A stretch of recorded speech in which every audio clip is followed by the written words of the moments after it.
Hello, everyone. Welcome to the DSC-CAST podcast. Give me uno momento. I gotta do one quick thing. Alright, so now Dad can hear me. Welcome to the DSC-CAST podcast. Today, I am joined by the Dad and Mr. Tony Conger, who is currently AFK at the moment, doing whatever the hell he's doing. Today we are unfortunately not joined by, podcast regular Daniel, aka at VoleyUS on Twitter. He decided to opt out today because he had some personal matters to attend to. So today, the Minecraft and Siege stuff is going to be in a bit of a minimal basis. So, yeah. Yeah. Hold on. Dad, you are still muted for me, so if you want to introduce yourself or anything like that, go right ahead. Well, I'm the dad, if you can hear me. Oh, Lord, they can hear you well. They turn you down a bit. Try again. I'm the dad, if you can hear me, so. Oh, they can hear you all right. Trust me. He's loud on the mixer. Alright, so Dad is the honorary father of the DSC-CAST. My legitimately biological father as well. Yeah. Let me get some music going in the background. Let's see. Hold on, I got.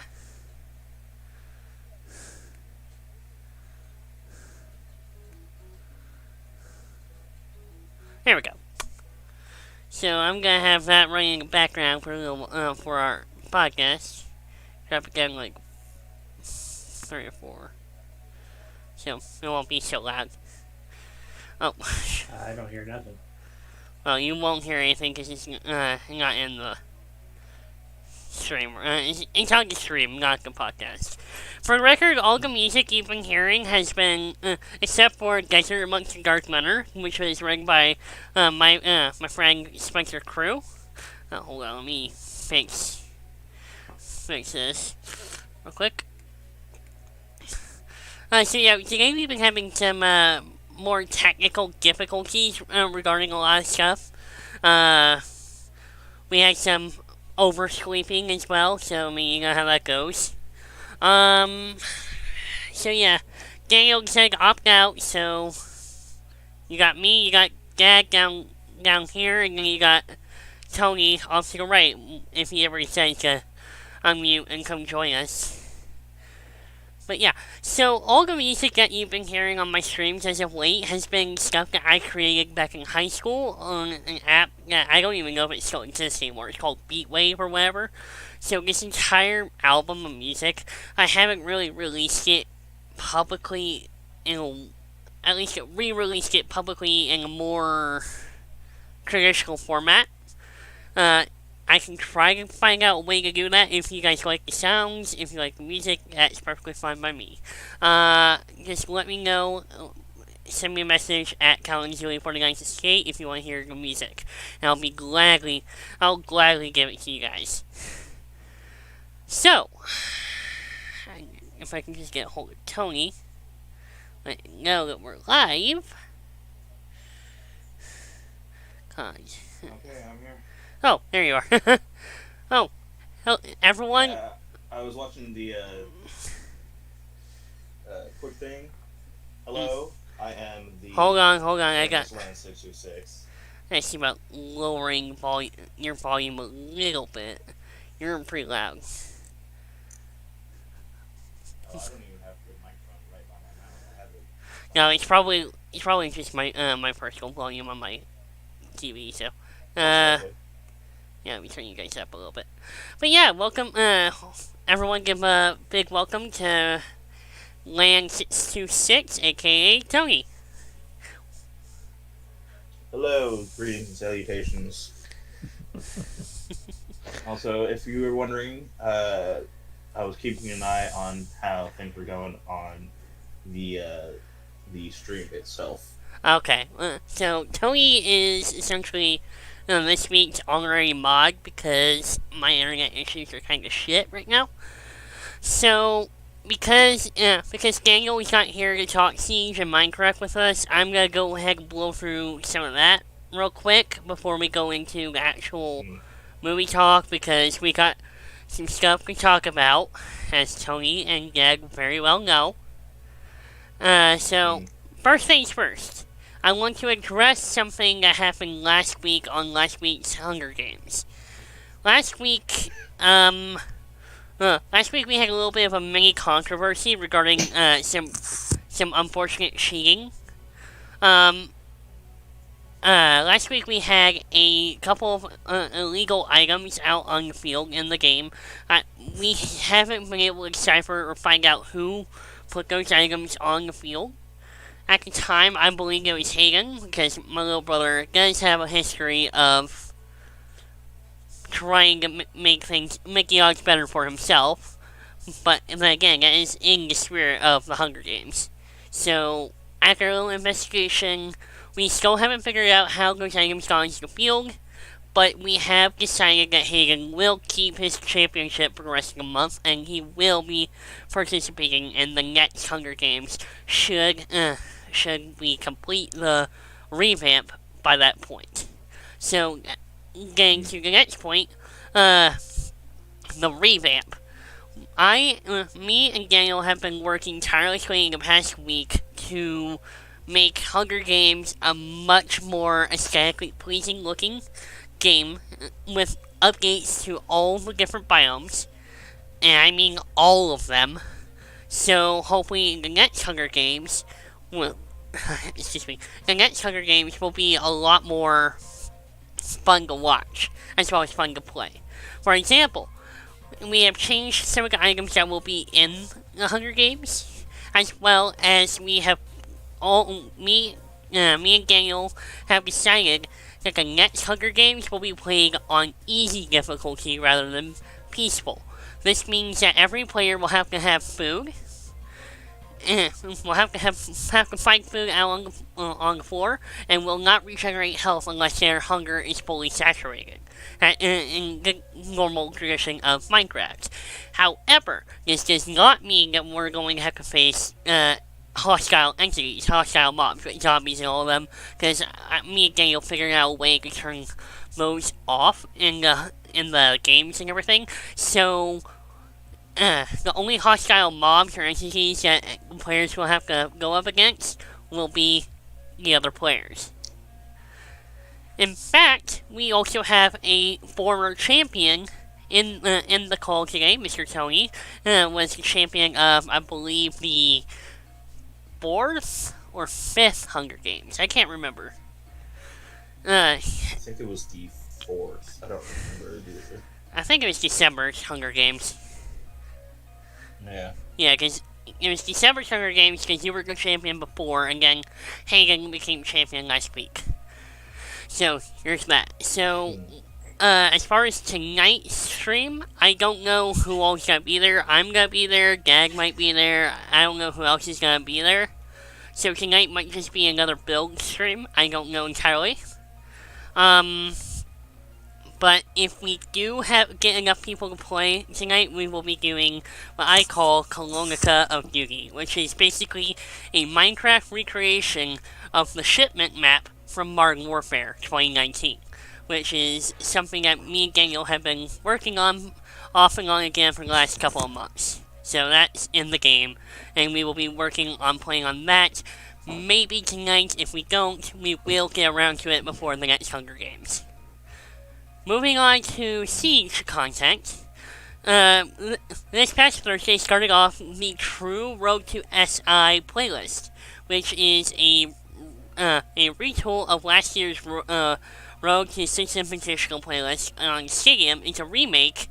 Basically, it's going to be playing in ranked rules. It's going to be happening every weekend. You won't lose any MMR if you lose, or gain any MMR if you win. Every player has access to all the operators in the game, regardless of how many operators they actually own. And it will be happening every weekend until February 21st. And as well as the Battle Pass. The current Battle Pass will end on February 22nd. So, I'm making sure everyone knows. I want to congratulate my personal favorite team, TSM, for winning last night's North American League Championship. So they are the current North American champions going into the Six Invitational in February. So the next few weeks, I'm probably going to be talking a little bit more about the Six Invitational because it's kind of the thing that really got me and Daniel together in the first place. Especially when we were building, we were doing some Minecraft stuff. We would be watching the Invitational the entire week as we were building some of the more popular builds in the DSC CMP. So as far as anything else goes, for that, I believe that's it. We've already talked about pretty much on end about everything else regarding Siege, and I don't want to make because he doesn't play Siege at all, unfortunately. But yeah, it's his own opinion. He can play it if he wants to. He can not play it if he wants to. I hold no hard feelings towards that. So, moving on. Today's stream is gonna be a lot different than the other podcast because today we will be getting into some more science fiction film and ideas like that. Specifically, the new Godzilla vs. Kong trailer got released about 5 hours ago today. So, any thoughts and takes from that?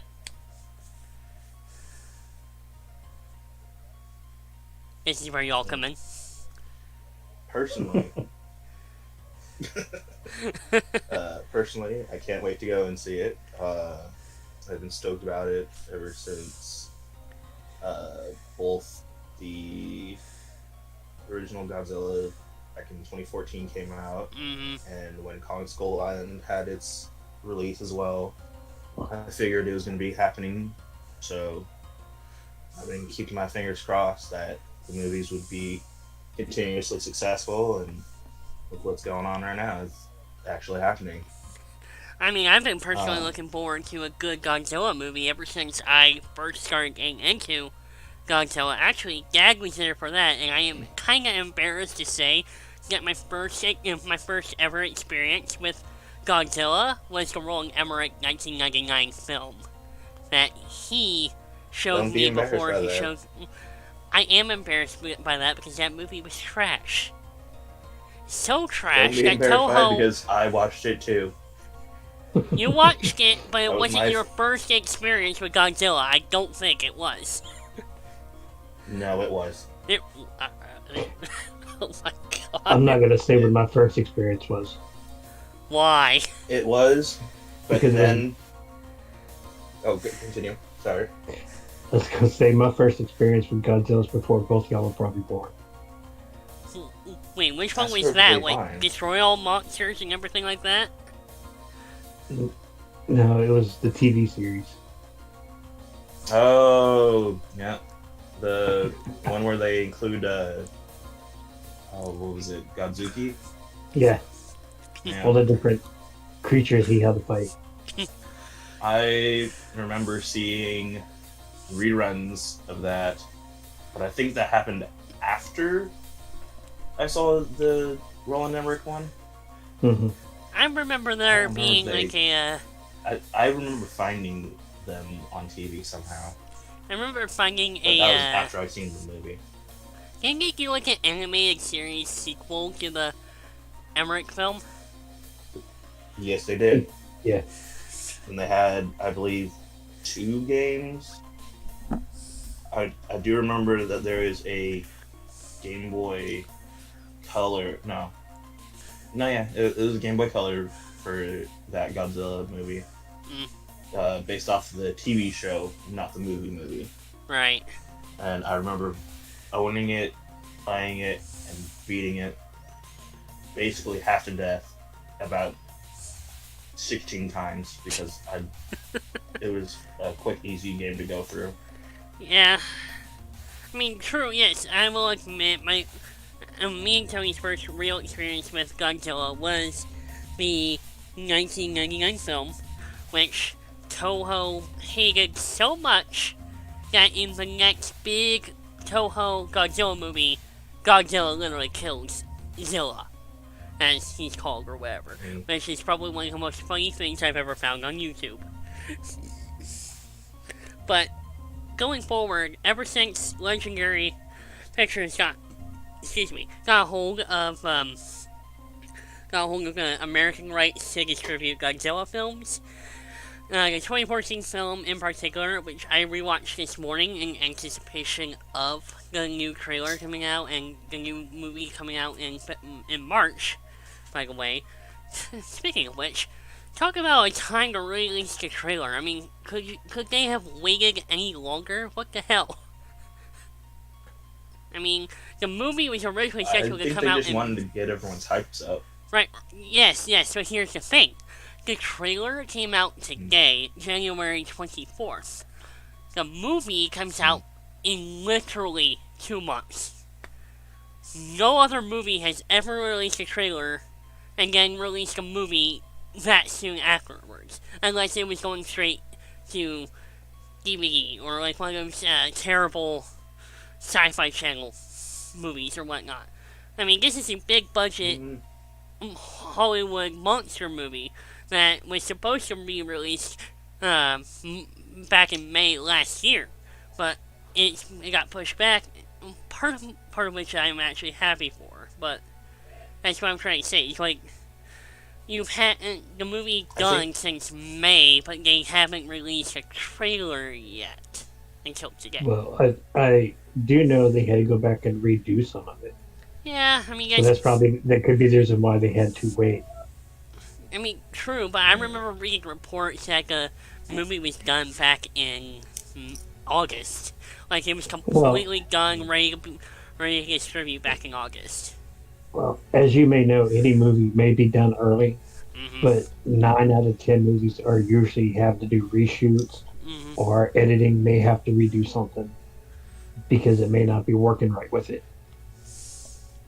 I mean, so maybe going back and redoing the story because something happens with probably a certain actor or actress. Yeah, that's been going around a lot. You know. I mean, take a look at like everything going on in Star Wars community right now with Gina Carano. I mean, well, you also got to remember they tried to work around real life situations. Oh yeah, definitely with COVID, with everything that was going on with everything, so they had to wait till the right time to put it out. Right. I still understand why they had to wait. I just don't understand why they had to wait to release the trailer. I mean, this is one of those very few movies which had a release date pushed up. Because most of these movies nowadays, actually, a decent portion of all of them has been delayed and delayed and delayed. Like, I mean, take Morbius, for example. Morbius was supposed to release in this month, but it got pushed back to literally a year later. It's not releasing until January 2022. Well, the reason behind all that is because the studios had to shut down for 6 months before they could even get back in there to do any work. I mean, yes, that's true, but I'm just saying all these movies are getting pushed back because of COVID-19, and then we got Godzilla vs. Kong, which was scheduled to release back in this year in May, but got pushed up because of the simultaneous release on HBO Max. Which I guess we can thank Wonder Woman 1984 for that, but, I mean, Well, it's not just that. I know there's supposed to be another hit. Another what? You cut out right there, Doug.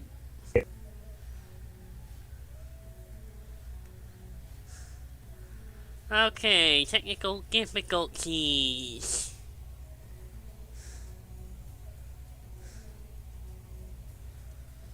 Oh, Lord. Doing that.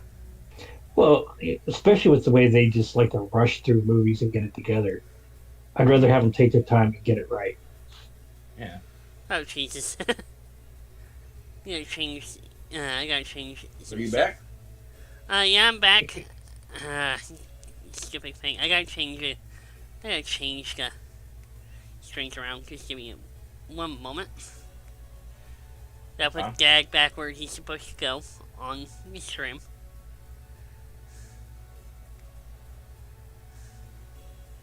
Does it really matter? I see it's how, yeah, it matters to me.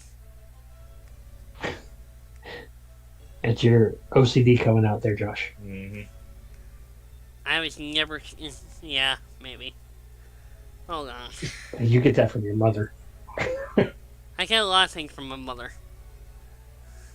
Yeah, well. My love of science fiction is something that didn't come from her, so. Oh my god, get in the box! You're welcome for that. Well, I mean, you're the one, I mean... the best release of everything. That's all I can say is it's the best escape from anything that you go and do in one's life. Science fiction is awesome. I mean, yeah, you have action movies, all the other stuff. I mean, look at all the Marvel movies that are released. A whole nother realm. There we go. I mean, look at all the Marvel movies that have released over the years. I mean, we're getting into like Phase 4 of the MCU right now with WandaVision, which in itself is good. Technically, WandaVision isn't necessarily the start. Officially, of Phase 4 movies, it is the start of Phase 4 itself. That's pretty much my moving on. But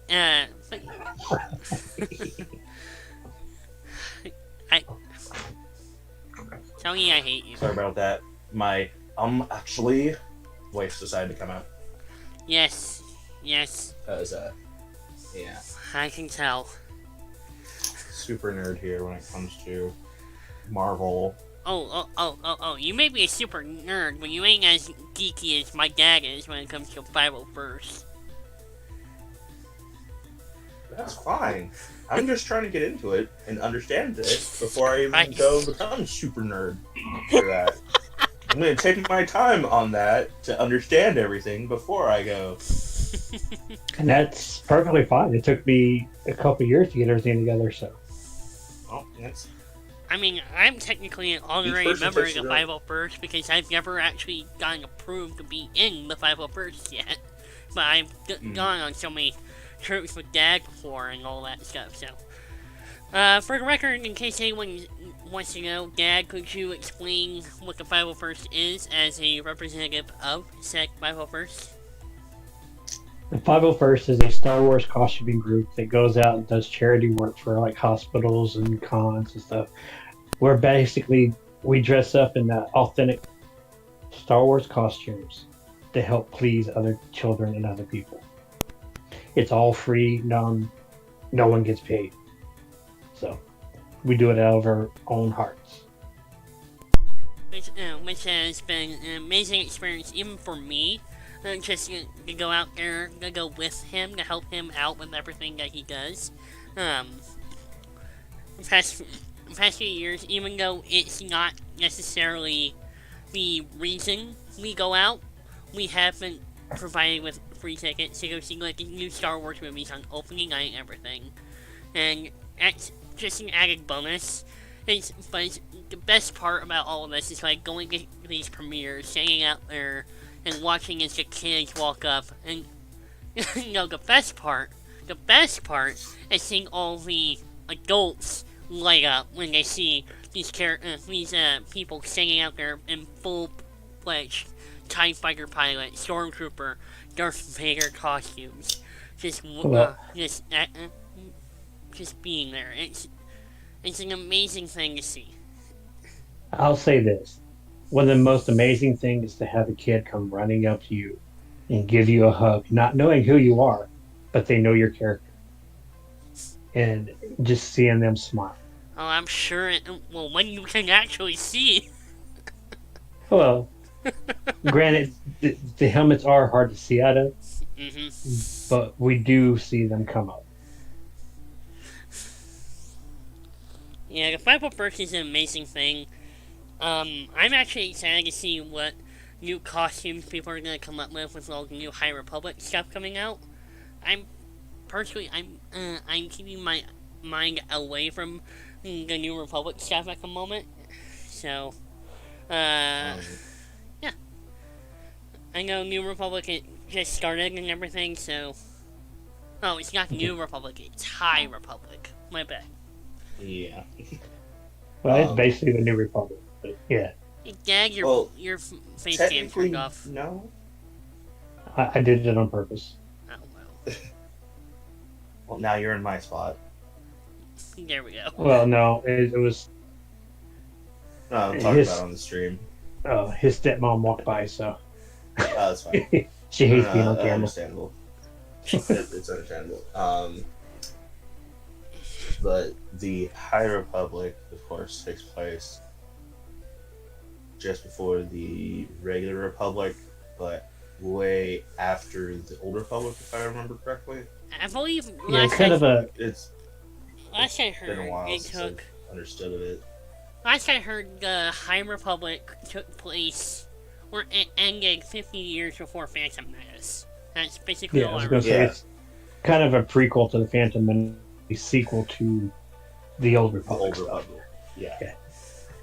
It's territory never before explored. Never before. I have looked into some of the stuff for the High Republic. I've seen a couple famous YouTubers and minor famous YouTubers in the Star Wars community talk about it. Some of the minor ones don't like it. Some of the major ones do like it, and vice versa. It's all a matter of their opinion. And I've looked into it myself, and some of the stuff is actually pretty good. I do like some of the ideas that have come into the few stories that have come out. And of course, there are some things that kind of throw me off base of it, but it's just new ideas and concepts that have officially come out for Star Wars as a whole. So, of course, you're going to be uncomfortable with it. I mean... Because it's basically something new that you've never expected. I will say this. A lot of the people who grew up on the original series are not going to like anything new. Of course. There's a lot of us like me. I opened my mind to all of it. That's just been a problem in, like, every fandom as of late. Like, I first noticed it whenever I started becoming more more active in, like, the Linkin Park fan base, and then I started seeing it a lot more in, like, the Transformers fan base, and it's spread so much. It's like, the nostalgia is good. The nostalgia is great. Movies like Ready Player One and all of that, amazing. I love that. It's like a treasure trove of the 80s. But it's now it's doing more harm than good, because things like the new Star Wars movies. Okay. I'm okay with them. I am too. But I do agree they're not the old series. But yet I understand why they work the way they work, and I like them. Don't get me wrong. I love the movies. I'll watch any of them. But I get where people are saying it's not like the old series, right? I mean, because the old series was more of a realistic aspect because they had to create everything and not CGI. Right. So for me, I saw it through my own father, because he used to own the original VHS tapes before there was like massive editing. Before George Lucas did it. And that was my first introduction to Star Wars before the prequels came out. And then when the prequels came out, I didn't hate the prequels originally, and then I saw my dad kind of was a little bit off foot, but he still liked it. And then when the internet blew up and tons of people were going and bashing on the prequels, I was kind of just like extremely confused, and then I started seeing what they were saying with that and whatnot, and started leaning towards agreeing with them. But then I started going back to my own opinion of still liking the prequels. Sure, there was flaws to it. Well, look at the original series. You had the original series where they went out, they created every model, and they did it by hand. Where the prequels started doing the CGI. That's what got a lot of people mad at it, because it wasn't done the same way. Yeah. And I still like it, but it is what it is. You can't really, and you can't really do some of the creatures that they did as just models, because some of the creatures that they threw into the series it's kind of impossible to do, like with Sebulba. He's like a tiny, almost 3-foot high creature that walks on his hands and uses his feet to control things. I agree, there are some things you can't do. But I guarantee if the prequels were made with technology from today, they'd probably be a little bit more... they'd probably be a little bit better from what they were done. I will be the first to say that, I grew up watching the prequels as well as the original trilogy. And I will say that Phantom Menace, to me, wasn't as bad as everyone seems to think it is. Attack of the Clones is like the, in my opinion, worst Star Wars movie of all time. And that's not entirely all the actors and actresses' fault. It was just, to me, it was just a terrible Star Wars movie. But then we got Revenge of the Sith, which was one of my personal favorite films, because it was the first one I ever saw in theaters. And I'm sure Dad can remember how that went. They also took the Revenge of the Sith and did a lot more of the model type stuff. They did less CGI on that one than the other two. Because people had been complaining. Right. If you look at all the scenes that they're in, they're actually out there fighting it. And they're having elements go around them. It may not be the full elements, but they're actually doing stuff for it. That's the way, like, these newer movies, they actually went out and did a lot of their own stunts on screen instead of having CGI actors do it. It's one of the few things that I actually liked about the sequel trilogy. First of all, I'm going to say this. When I went to go see The Force Awakens, it was an amazing experience, despite the fact of the person I was with. I'm not going to go into that on stream because no one needs to hear that again. You both already know that full experience with that. But even sitting there with this person and seeing how this person lit up as a true Star Wars fan during The Force Awakens, and it was something I immediately thought was amazing. And then Last Jedi happened. I'm like, yay, it's another one of those. But to me, in theaters, Last Jedi did feel kind of flat. But leaving, I guess it was more the experience of going to see Last Jedi with Dad and the 501st. Because they were all Star Wars fans. They were all saying it was an amazing film coming out. And then going online and finding out all the shit that was going on Twitter and Facebook and everything regarding The Last Jedi. And then... that also goes back to, like, all the original people not liking the way it was filmed. It wasn't because of the storyline. The storyline was okay. It was the way they to an extent. There was a lot of that film that could have been cut for time. A lot of stories story elements that didn't make sense in the long run. You could tell that there were multiple storylines going on. Like, you wanted to keep the sense of the Abrams storyline going, but you also wanted to see what Colin Trevorrow wanted. Wait, no, it was Ryan Johnson, whatever. Ryan Johnson's view for Last Jedi. And that's the problem, is anytime you get a new director, they want to go their own way, regardless of anybody else. To be fair, that has worked out. To be fair, that has worked out in Star Wars saga. Take a look at Empire. Empire wasn't directed by George Lucas, but it's still widely considered the best Star Wars movie ever made. Well, you also have to remember, the director that was for Empire Strikes Back was a very good, close personal friend of George Lucas, who promised to Yeah. keep it on his storyline. They followed his story, when the new series was not according to his story. They went out and they decided to change it all. Although J.J. Abrams did his best to keep it to what George wanted. I'm gonna be honest here. J.J. Abrams is an amazing director. He can do no wrong in my eyes. I mean, some of the movies that he's done. Hell, take a look at the new Star Trek movies that have come out. I know it's probably heresy to mention Star Trek and Star Wars in the same conversation, but I'll say this: there's a lot of the guys who do both. Okay, right. We have guys who are 501st who dress up in Star Trek also. So. Okay, so all right, thank you for that clarification. What I'm trying to say is that J.J. Abrams has done a lot of amazing work in the past couple of decades alone.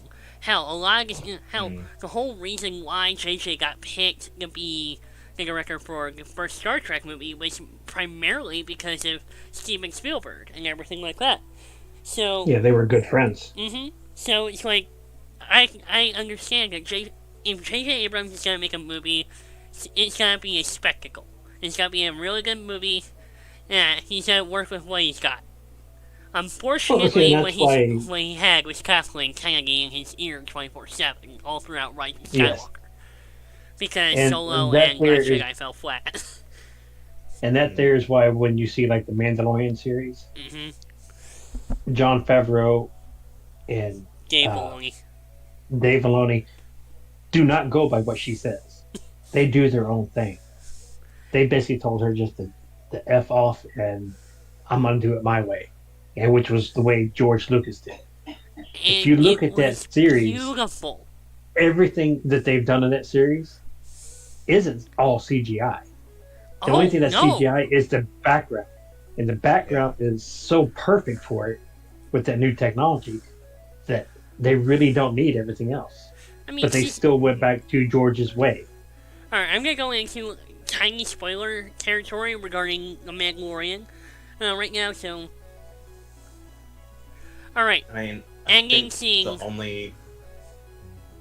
Go ahead, Tony. Let's put this out real quick. If you haven't seen the ending to The Mandalorian's second season, or haven't even picked up The Mandalorian, you might want to go ahead and either skip this section or just leave and come back. Shouldn't be a long thing anyways. Right. But now you can go ahead and continue. Right. I don't know, you don't know Josh very well, do you?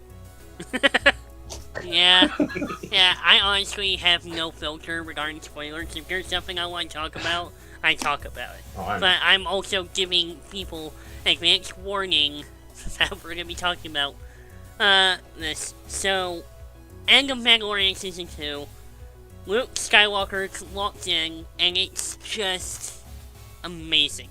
It's like every Star Wars fan's nerdgasm, all at once. And that's how amazing that scene was. I damn near woke up my family because I was about to scream bloody murder because Luke Skywalker finally shows up in Mandalorian. Granted, that both Tony and Dad can both agree that I did this. I did not want Luke in the series because I thought Luke being there would take away from the core characters. But then again, I had to have faith in like Dave Filoni and Jon Favreau to do what they usually did. And I will say this real quick. With Luke being there and the way it ended, it kind of changes the movies after that, from The Force Awakens and all. Because now everybody's wondering what's going to happen with Grogu. Well, because he takes it and that's where it goes. To be fair, Mandalorian takes place 5 years after Return of the Jedi, correct? Yes, and it's like 30 years before Force Awakens. 20 years. I actually looked this up. Well, it was 20 years. Like but it goes. So, in the 20 years between then, Luke has his Jedi Temple.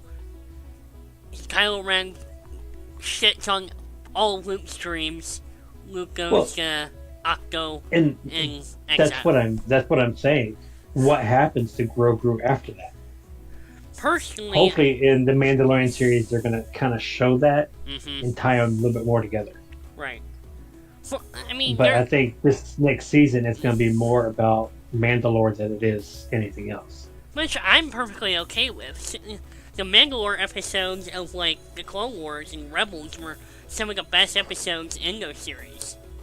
I mean, you got Bo-Katan coming over from Clone Wars and Mandalorian, the same, Clone Wars and Rebels, sorry. Same with Ahsoka, which, Ahsoka, that was an amazing episode as well. And then, see, that's another thing. They're going to have to tie it in with Rebels now because of her being there. Oh, don't... Because it's prior to them going to search for Ezra. Mm-hmm. So they're going to have to tie a little bit in more there. Right. Which we're going to find out some point either in the next year or in this year or later in 2022 whenever we get the Ahsoka series mixed with the Book of Boba Fett mixed with the Rangers of the New Republic and Mandalorian Season 3. If I'm not mistaken, the end of Rebels was, 10 years after Return of the Jedi happened? End of Rebels... Okay, they skipped a few years in there. No. Rebels ended when Ezra was 18. Ezra was born on the day of Order 66. So... and it was only a year before A New Hope. I'll put it to you like that. Well, they put it to where... Because they went to go fight for the... Again, it's the Return of the Jedi. Because they mentioned that part where the Death Star blows up the second time. Mm-hmm. And then they go a few years after that when Ahsoka and Sabine get ready to leave. Sabine get ready to leave. But they actually mentioned it's years after. Mm-hmm. I mean... So, somewhere in between there is where she goes to this other planet and does everything she does. Right. Meets with the Mandalorian. And if they go to the Ahsoka series, I'm hoping that they show Sabine and them going after Thrawn and Ezra. Right, and their adventure through that. But let's not forget about what's going on with the Bad Batch, too, because we got, Sayek Shan appearing, as a teenager-esque in the Bad Batch, which that's gonna be interesting to find out a little bit more about her backstory. It's the first time... Well, I'm interested in how they're gonna do the clones themselves. Is it gonna be Tamara coming back to do them as well? Because he's still them too. I mean, the Bad Batch is still animated. The Bad Batch is being animated in the same way Clone Wars is, so I would imagine... But it's still the same voice. I would imagine it would be D. Bradley Baker who did the original voices anyway, so... Probably. Most likely. I mean, it's the Bad Batch. I mean, they well, all have... I do know... Tamara said that he's supposed to be doing a voiceover in the show. So I don't know which part he's going to be doing. I mean, who knows? Maybe there could be like an episode or two about Boba. I mean, because that's a whole period of time that we have no idea where he was or what was going on. Because between... Well, Boba was still young. I mean, yes, Boba would still be very young. He was a teenager. If anything, if you think about it, what I think could happen is it's a recording of Jango. Yeah.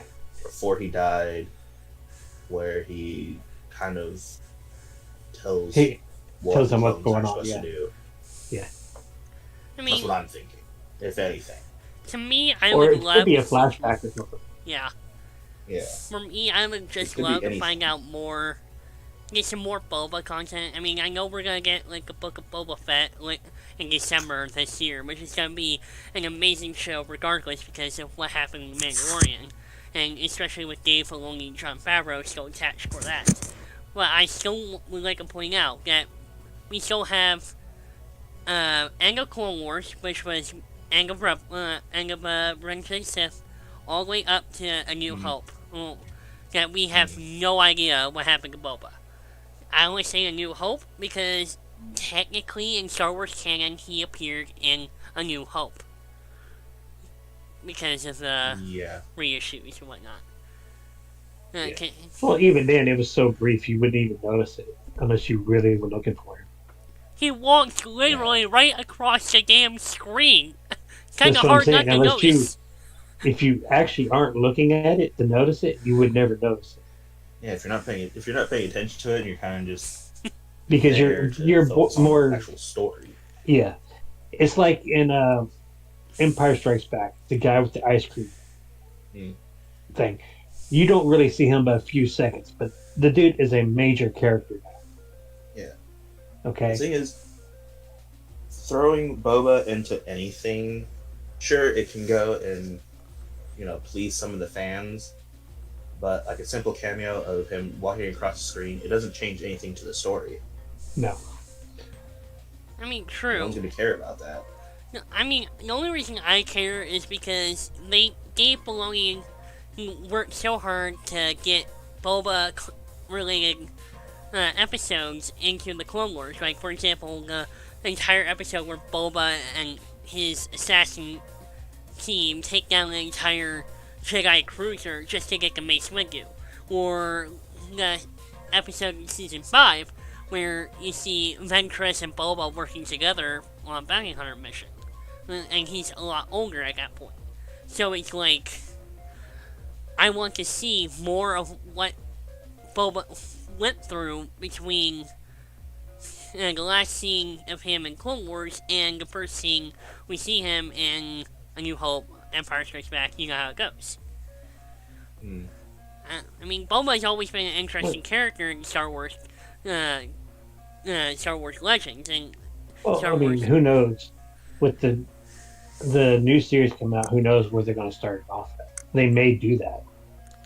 They may go through all the series and then show where he actually gets out of the Sarlacc pit and everything.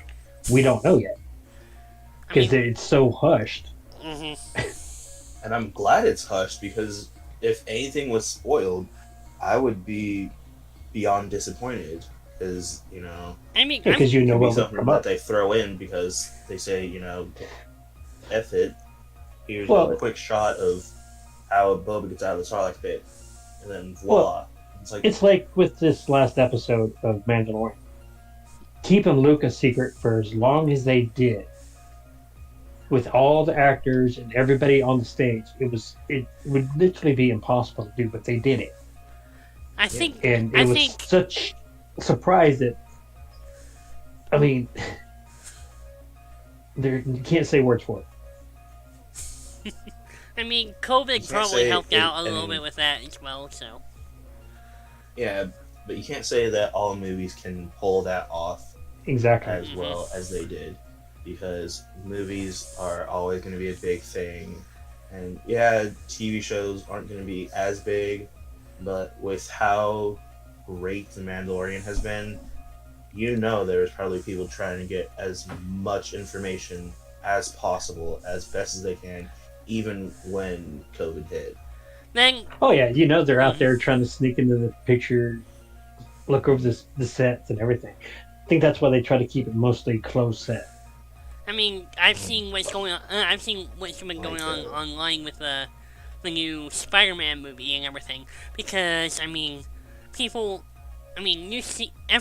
know everyone's seen the rumors regarding the future Spider-Man series in the MCU. I mean, you got rumors saying that Andrew Garfield and Tobey Maguire are going to be back. You got rumors saying that it's going to be Charlie Cox as Daredevil back. We got Doctor Strange confirmed to be in the movie. It's all kinds of craziness going on. I'm all for it. And cannot wait to see it. You see, and that's what was weird with this last movie. They had Doc Ock in with the multiverse one. It was a female doctor her name was Doc Ock. That wasn't MCU gag. That was Into the I know, Spider-Verse. But it was still a good one. It was still a good movie. Trying to include with them. They're trying to include. They did work with Marvel to kind of get some small tips from them to go and make a very successful movie, which they did. And that's where they're trying to incorporate into the new set of movies too. True. So I'm excited to see what they're gonna do with the next Spider-Man movie, and especially with all the new casting out, the people who have been confirmed, like Alfred Molina as Doc Ock and Jamie Foxx as Electro. I mean, two highlights of two of the best characters from Spider-Man movies in the past. The thing for me that definitely boosted the hype for it was the fact that they used the Spider-Verse as an actual thing. Because the comics series itself had two different stories for Spider-Verse that I knew about and I read about and whatnot. And one, I didn't care that they didn't have anything tied to that comic series for the movie, but the fact that the Spider-Verse is an actual thing, which completely blew my mind, because let me tell you, that blew my mind out of the water, especially with the fact that they had Spider-Verse kind of way before the comic and way before the actual Into the Spider-Verse with the original 90s TV show Spider-Man. But that kind of it is, with some fans it didn't go well, but with me at that age when it aired, it blew my mind that there could be more than one Spider-Man, because at that time all I knew was Peter Parker as Spider-Man. And sure, there's all those different comic runs, but the fact that they threw them together in an episode of Spider-Man, that there's different versions of him wearing different suits and from different worlds, blew my mind as a kid. Well, and that's where I like the Avengers, because when Doctor Strange introduced the multiple universes that he could go to, and that kind of throws it there to where they can have different people in different universes. I mean, you got They can have in my opinion, and I don't know if they would be willing to do it, but they can have a version of Tony Stark that's not Robert Downey Jr., but they can have him come into the cinematic universe, and they could have him back, basically. Completely different character, completely different actor playing him, but it's still Tony Stark. If they decide to go and bring him back. I don't think that they will do that. One, because Robert Downey Jr. is Robert Downey Jr., you can't really replace him. And two, because if you've noticed, as of late, they've been trying their absolute hardest to kind of make the movies reflect the characters in the comics. Like, I mean, you're trying to incorporate Ironheart as the new Iron Man. You're trying to create Sam Wilson as the new Captain America, and so on and so forth. And and the idea, I guess, Marvel is trying to do right now is to make the movies more relatable to the comics. I mean, go take Agents of S.H.I.E.L.D. Season 4 with Ghost Rider. Like, they had one scene with Johnny Blaze, but Ghost Rider was Robbie Reyes. The Ghost Rider at that time that had only been around for like a year at most. Yeah, well, but everyone also knows that Marvel always goes back to the status quo no matter what happens. So there will be a point in time down the line where things will just revert back to what they originally had, because that's what they do. That's what Marvel has always done, no matter what. I'll say this, okay? I've learned that the movies are actually the semi-starting grounds for the comics, and the comics are also the same thing, the semi-starting grounds for the movies. Well, I'll say this, okay? What I've learned from just the MCU and Avengers and all that, is don't expect the expected. They're going to do the unexpected part of it. Yeah. So okay, if the comic book shows this direction, they're going to go that direction. If the comic book says it's going to go this direction, they may go that direction instead. And somehow they're going to tie it all together. So your theory with the Iron Man coming in, it could very well happen. We don't know. Yeah. To me, it's like a whole thing. I know we're talking about Marvel right now, but I'll throw in like Crisis on Infinite Earths, for example. Like a crossover from last year. Basically, in the comics, you had Flash and you had Supergirl die in the comics, and Arrow lived. But in the show, that was completely reversed. Also, no one in their right mind would have ever expected Oliver Queen to become a Spectre and everything like that. So it's like, that's because he wanted off the show. The guy who played Oliver Queen wanted off the show, so they had to figure out a way to get that. Stephen Amell, I don't think wanted off the show. I think he did. Well, the way he put it is he did not want to be known strictly as the Arrow. He wanted to get out there and create another name for himself. And that's kind of what ruined him when he was in the Teenage Mutant Ninja Turtles sequel. To be fair, that Out of the Shadows came out in 2014? Yeah, that was only he was on maybe season 2? Yeah, he was barely into season 2 of Arrow. But still, most people knew him more as Green Arrow. Yeah, which is why. And even the movies now, the movie he comes out with now, he will still be known as the Arrow because he's been on it for so long. I mean, and he wants to try to get away from that image. I don't blame him for that. It's an iconic character that he made iconic with the way he played the role. I mean, it's the same thing with Tom Welling as Superman, or Christopher Reeve. Same thing with Same thing with Robert Pattinson.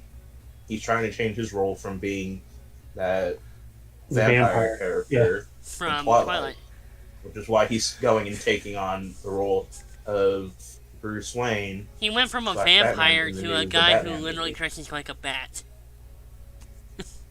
I just feel well, it's like Robert Downey Jr., okay?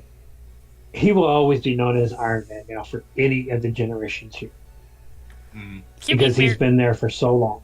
To be fair, Chris Evans will always be Captain America. He will always be Human Torch for me. And it's like Chris Hemsworth. He will always be considered Thor. Okay, because that's what the generations know him as. Because that's all they did for so many years. That's perfectly fine to me. To me, it's perfectly fine. Like, with Robert, I mean, you've been alive longer. You both have been alive longer than I have. You were both, I guess, semi-aware of what kind of shit Robert was getting into, like, the 80s and 90s. And then, he got this role as Iron Man. I didn't know anything about him. Well, what I'm trying to say is that the role that he is now currently known for did so much to help change his life, his direction. Like, changed his character, changed everything about him because he was changing himself for that role. Because see, that's the other thing with him being Tony Stark. That was Robert Downey Jr. His real life attitude. So he got to play that with a certain aspect. So he was able to show people who he really is. Yeah, he played it perfectly for it. You can't. I'm sorry, but there is no other person that can take that role from him. And I just want to bring that version of him. Yeah, I want to bring this back around and everything. Let's not forget that Iron Man, the movie itself, that kicked off the MCU, Jon Favreau again. So, I mean, Jon Favreau has done amazing work. Same thing with Robert. Same with all the Chris's. Well, I'm just Jon Favreau is setting the standard for all movie makers. He is. Iron Man, now The Mandalorian, and who knows what else he's going to end up partaking in. I think he is. He's basically brought everyone together through the movies that he's helped and through the shows that he's helped film and produce and write. And in all honesty, I am glad that Jon Favreau has been able to go and I wouldn't say cater, but basically bring everyone together through the stories. He's uniting everyone in these amazing stories. To me, it's like he's this generation's Spielberg almost. The earliest film I ever remember watching that he was ever a part of was Elf, and everyone knows that movie's like a Christmas movie holiday standard. Watch. And that was a great movie. But then you had Iron Man. Then you had all these different movies and shows that he's done an amazing job. The Jungle Book. Look at what he did with the Jungle Book itself. He took that from a completely sad story to a story everybody wants to watch. I mean, it's completely different from the cartoon. Okay? Yeah. Granted, the cartoon was limited. But yet, you have that standard starting with that movie. Now, everybody wants to go with that standard that he did with that. And The Mandalorian only entices it even more for people to want to do his way. If I had look at the directors who directed with him.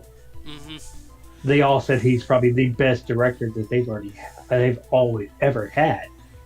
Because they were taught so much on how to do certain aspects of stuff. To me, I feel like Jon Favreau would be one of the better picks. I wouldn't say to replace Kathleen Kennedy, but to become as like one of the core members of the Star Wars writing team in the future, or MCU writing team, whatnot. Because he's done so much. If you ever talk to any of the people who work there, anybody who works at Lucasfilm, they don't see Kathleen Kennedy as the boss. Okay? They see Jon Favreau and Dave Filoni as the Star Wars gurus to everything.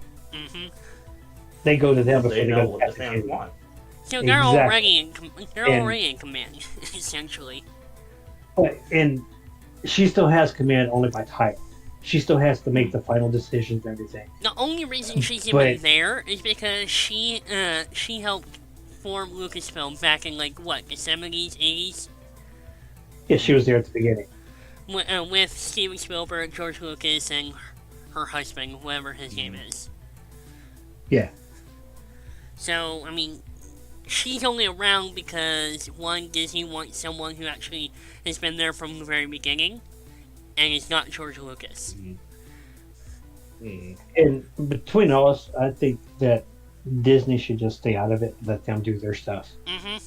Disney should let Disney get the credit, but just stay out of it, let them do it. Disney should just be the distributor. They should be, or don't get me wrong, be the money for it. Yeah. If they already know they have a good thing, better slate of future films and future TV shows and everything coming out from Dave Filoni, Jon Favreau. Hell, the new Indiana Jones movie coming out, which, don't get me wrong, I love Indiana Jones, but maybe not have Harrison Ford be the main character this time? I don't know. Well, he's not going to be the main character. He's going to be in it, and it's like a passing of the torch. The movie is literally called Indiana Jones. Harrison Ford is Indiana Jones. He's going to have to be the main character. Yeah, but Josh, no, he's going to be one of the main characters, yes. But it's the passing of the torch to the next Indiana Jones. Yeah.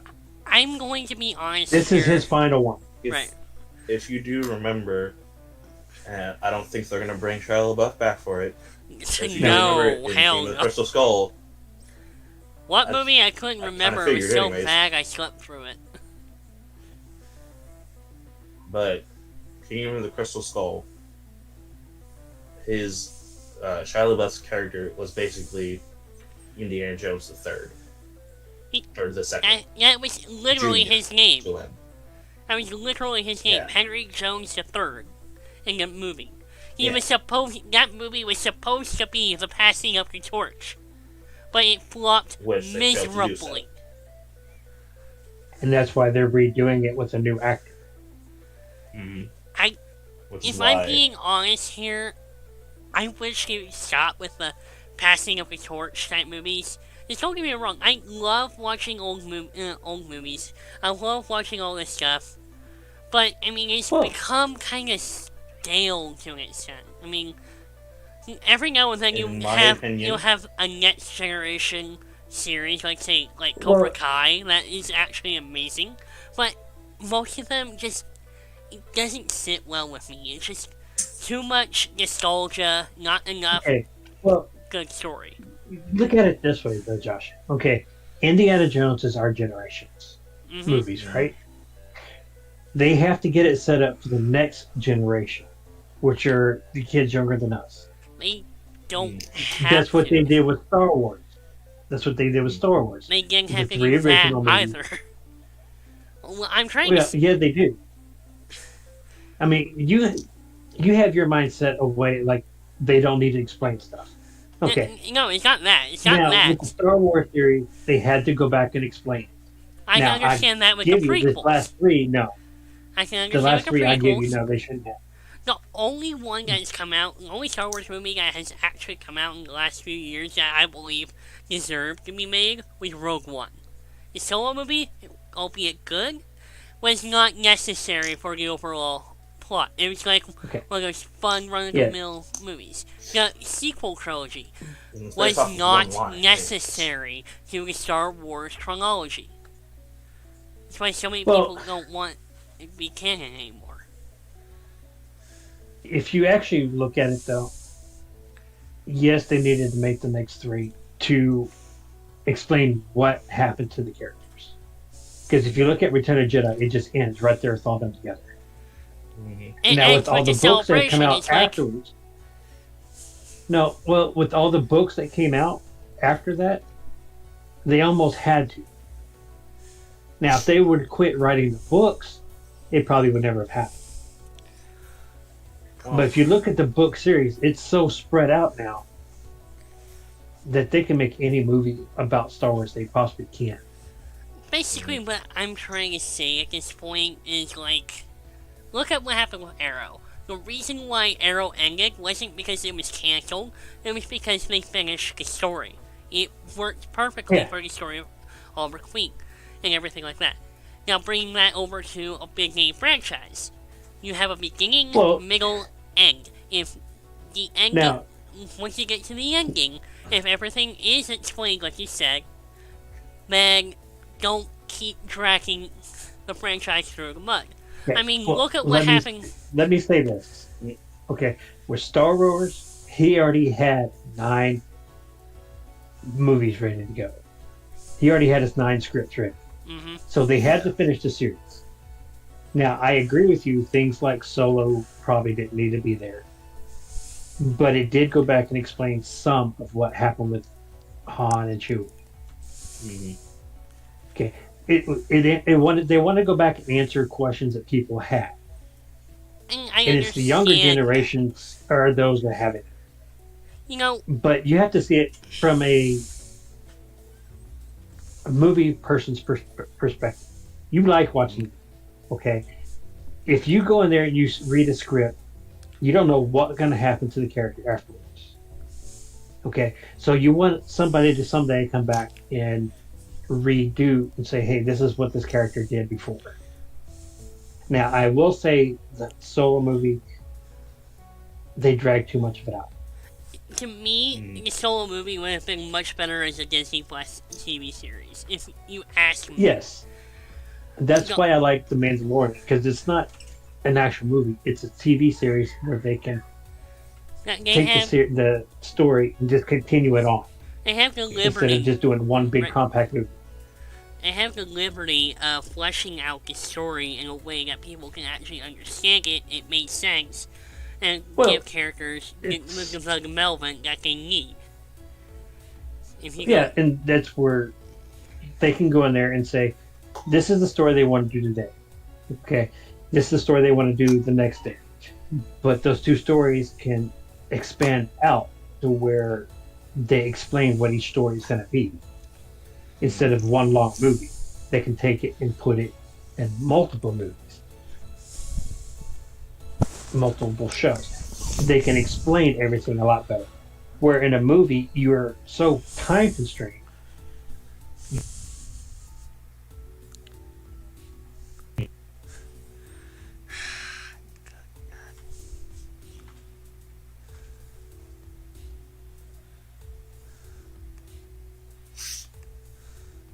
Give me a sec, I guys. personally was surprised when I learned that the original trilogy wasn't supposed to be like actual long movies. It was supposed to be like what do they call them? I don't remember what they used to call them, but they were supposed to be like short little films between actual movies and whatnot. Mm-hmm. Short films. Serial. Okay, Yeah. okay, let me. They're just supposed to be like small serial films that they added to the actual movies. And that's what. Yeah, and see, that's what George did. He actually filmed it to be separate movies. Each film is supposed to be separate movies. Yeah. But because of the time constraints and everything with the studios, they wanted it combined into one movie. Yeah. And I'm glad that they actually let him do that, because if we didn't go and have them as, you know, the big separate films that they are now, we would have had even shorter little things, you know, being played in theaters, and for all we know, some of those could have been lost if they decided not to stick it together as a thing, you know? Yeah, you gotta remember. Actual movie. You gotta remember back whenever they filmed the original Star Wars series, they didn't have very many TV shows for that time. Yeah. So the studios told him no, that they wanted it into a movie. Because his original script was almost 500 pages long, just for A New Hope. And he had to cut it down enough to get that. If we'd have got that full movie, it'd probably been a 5-hour movie just alone. Right. Same way with Empire. Each one of them were long movies. And because of the studio saying you can't have it more than this, more than that, you have to cut out. So what he did is he basically wrote it on, as they were doing the day, he was writing the next set, next part of it. So the idea changing each time.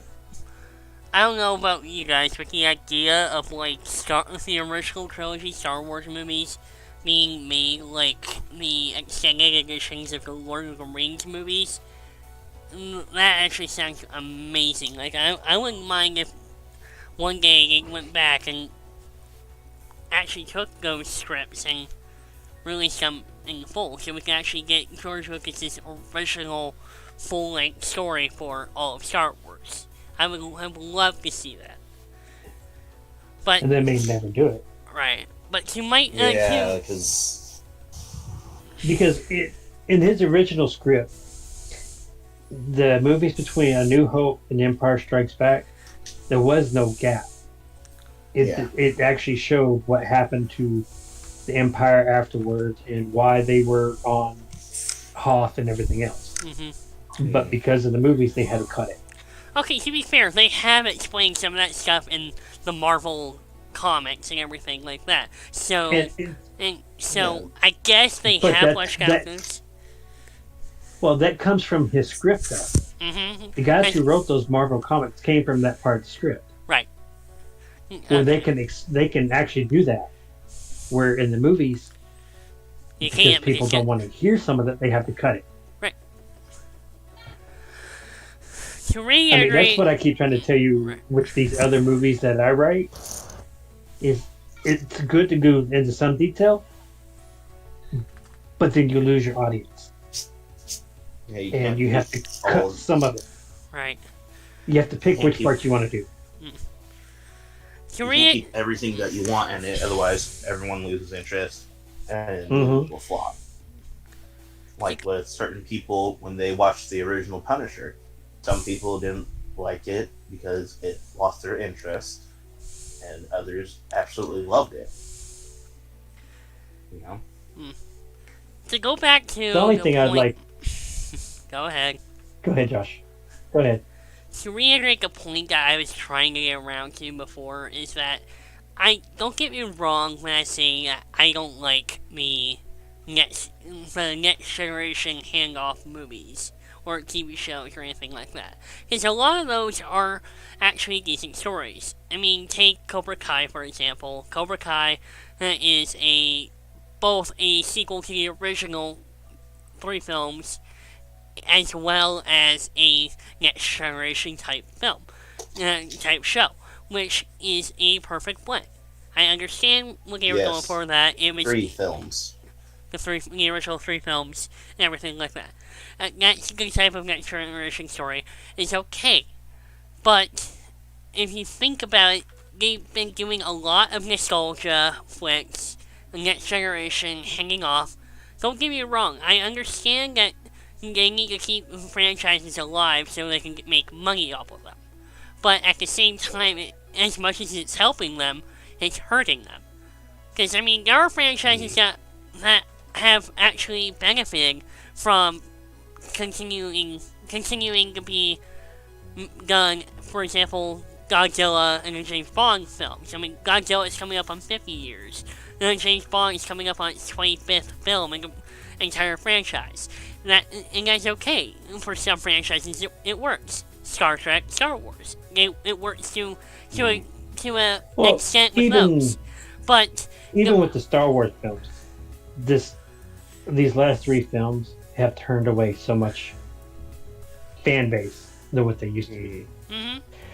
Because they did go kind of off the wall on the storyline. Mm-hmm. Now, the only thing that is saving Star Wars is The Mandalorian. Yeah, that's the truth.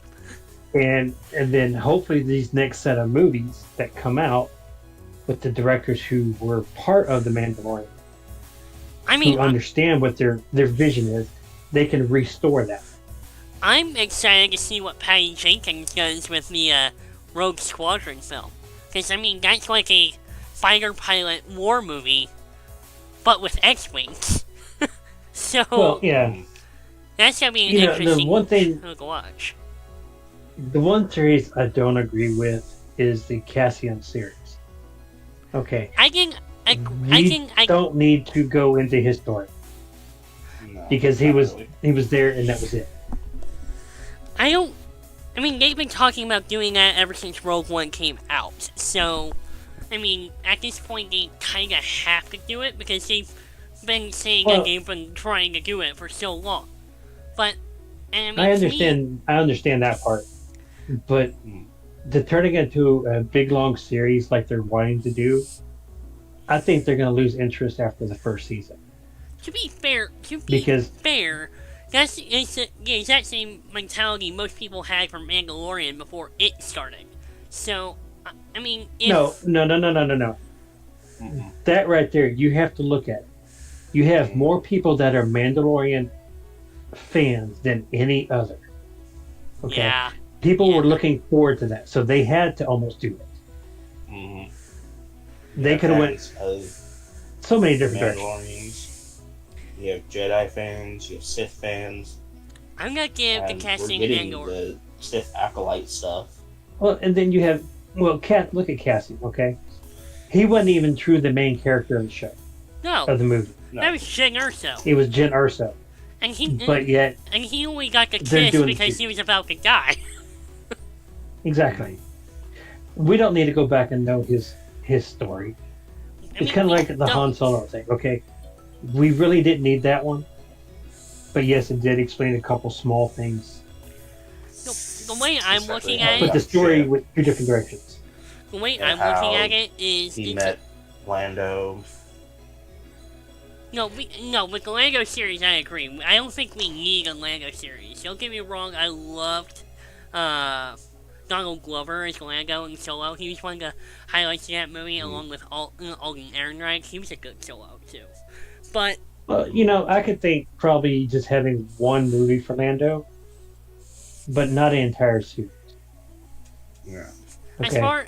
As far as the Andor series goes, I'm gonna give it the benefit of the doubt here because the way I've heard them talking about it is like it's an adult version of Rebels in a way. Like it tells the story of the Rebels in a live action kind of war torn setting. And that brings up a good thing right there. That brings up a good thing. They're wanting to do a live action Rebels movie. I don't think it will do well. I don't think because you have either. this series. You have the series that explains a lot more. But the series is good. Now, the reason if they introduce them into another movie or something, might be okay. But not to do it as a main character. No, I mean, that's the way I think. I'm trying to think about the Andor series is like, if you want to tell a story about the Rebels, that's fine. That's perfectly fine. I would love to see just different story arcs of the Rebels as they were beginning to form. Because, I mean, you have all these different sections of the Rebel Alliance prior to A New Hope that Rebels kind of guided us into. Because, I mean, you got the Lothal resistance, you got the Yavin 4 resistance, you have all of that. But you can't. But to them, with Star Wars, you can't tell a story without a character that you can relate to. Part of the reason why Mandalorian worked out is because you can see a Mandalorian, you understand what a Mandalorian is. You get to see Baby Yoda. Because Yoda was a familiar shape in the Star Wars canon, which is part of the reason why people stayed interested. You get Ahsoka because she was in Clone Wars and Rebels. Attack of the Clones and Rebels. So they almost had to. I don't remember her being in Attack of the Clones. She was mentioned, but she wasn't actually in. In the original cut, they had her in. And they ended up cutting her out because she hadn't been introduced yet. Right. Because Dave Filoni says he wanted to introduce her in the Clone Wars. Okay. So they cut her out of the movie. Basically what I'm trying to say here is that if you're going through Star Wars lore, if you're going to go into a new series, if you're going to introduce a new series, you need a person to be your familiar face, I guess. You need someone that you've already connected with at some level in the past, Andor being that. Don't get me wrong, I don't think the Andor series is entirely necessary, or at least the character of casting Andor is necessary. I mean, to me, I don't even, and this might be a controversial opinion, I don't think the Obi-Wan Kenobi series is entirely necessary for telling the story of the overall canon. It's something I would like to see because it's Obi-Wan Kenobi on his years on Tatooine. And you're saying it's only one season long. So it's not a necessary thing you also have to tell look a at future it. Story. In Rebels, they did tell us part of his story. Yeah. Okay. Being on Tatooine, when Darth Maul comes back in there. Now, the stories I would love to see, would probably love to see a Darth Maul series. A Darth Maul series after the end of Clone Wars going into before Rebels. His life after that. Yes. Between that life in between. Or his final even battle. Or even an animated series featuring Darth Vader, where you actually see Vader be the protagonist, almost. Because I mean, see, and that's the one thing about like Rogue One. Okay, like you said, there was no true story there, but they used the story of them stealing the plants to introduce that's all why it was just in the original title crawl for A New Hope. A New Hope is like one line. A New Hope is like the perfect introduction to the original trilogy because it goes from the very end of Rogue One immediately into the very beginning of the original trilogy. That's one of the reasons why I liked Rogue One so much is because they did tie it together. You can't put nothing else in between. Right. Yeah. Everyone would have hated it. Yeah. Like, okay. I'm sorry that I've been letting you guys go off on your guys' rants. Go ahead, sorry. Sorry. Out of the entire thing of Rogue One and everything that we've been talking about, the fact that both Luke Skywalker in the end of The Mandalorian and Darth Vader in the end of freaking Rogue One, both of them had their own individual hallway scenes, and they both showing off how badass they were. Sent chills down my spine for both times that I've seen them, and anytime I'm going back and rewatching just those scenes on YouTube, or going and actually watching the movie just to get to that scene, just to watch those scenes, each time sends a chill down my spine. Well, there is actually a YouTube video that has both of them side by side. I'll be right back, guys. I've seen that. Yeah, and I agree with you. It's just bone chilling, just to see how good they are. Because you didn't ever expect it, you know. In A New Hope, you see how slow he moves and whatnot because that's how it was choreographed. Because that thing and the battery pack they had for it to allow the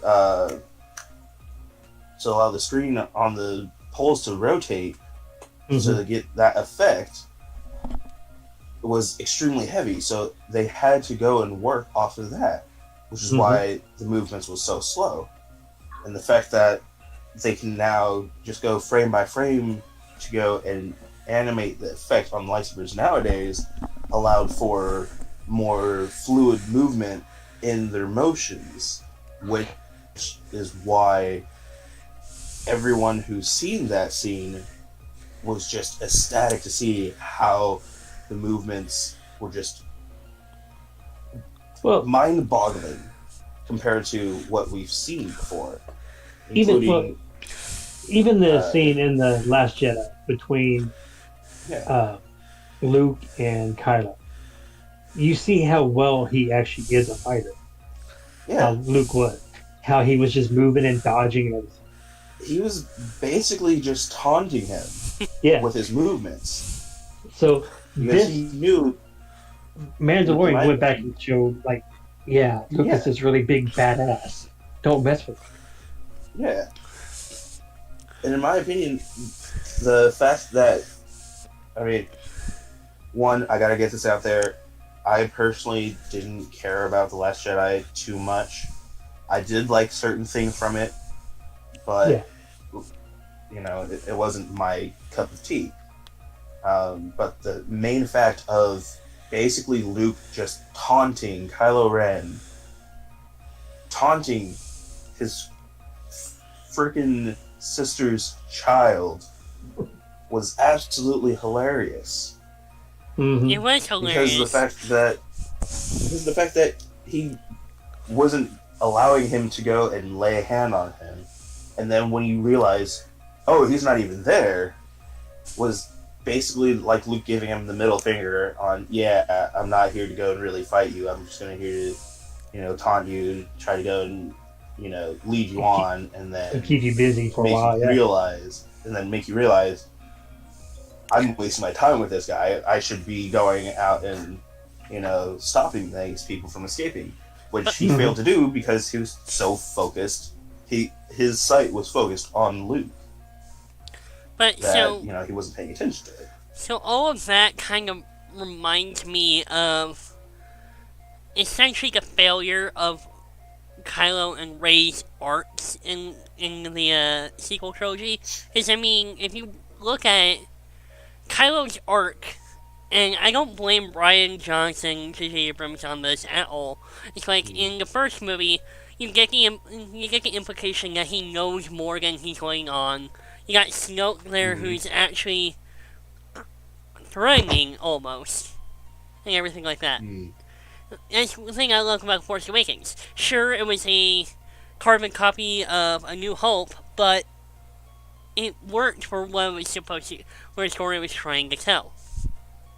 with a very few minor bugs here and there that didn't make sense. The Force Awakens was good. Well, Then you got The Last Jedi, which kind of upended a little bit of that. Like, you got the idea that Kylo was on his own in a way, but, which made the whole, him killing Snoke and teaming with Rey to kill all the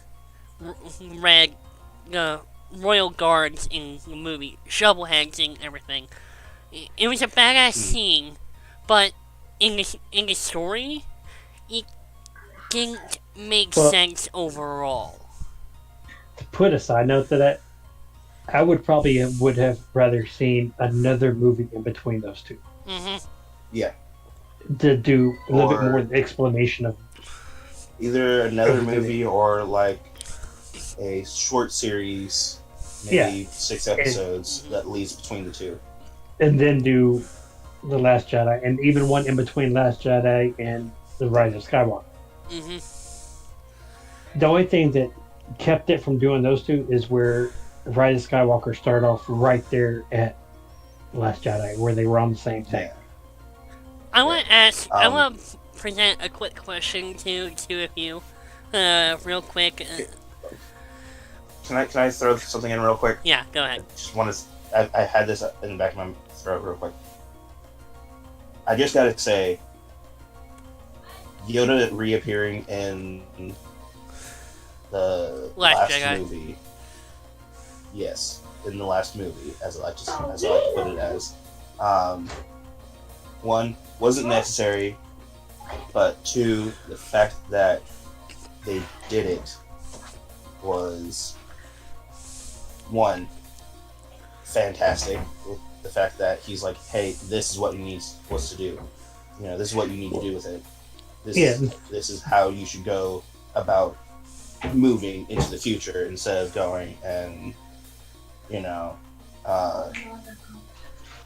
just dwelling on what we've had, which is why he destroyed the freaking food. Yeah, and see, and that's the thing I liked about it, is how it wasn't expecting to have Yoda show up. Yeah.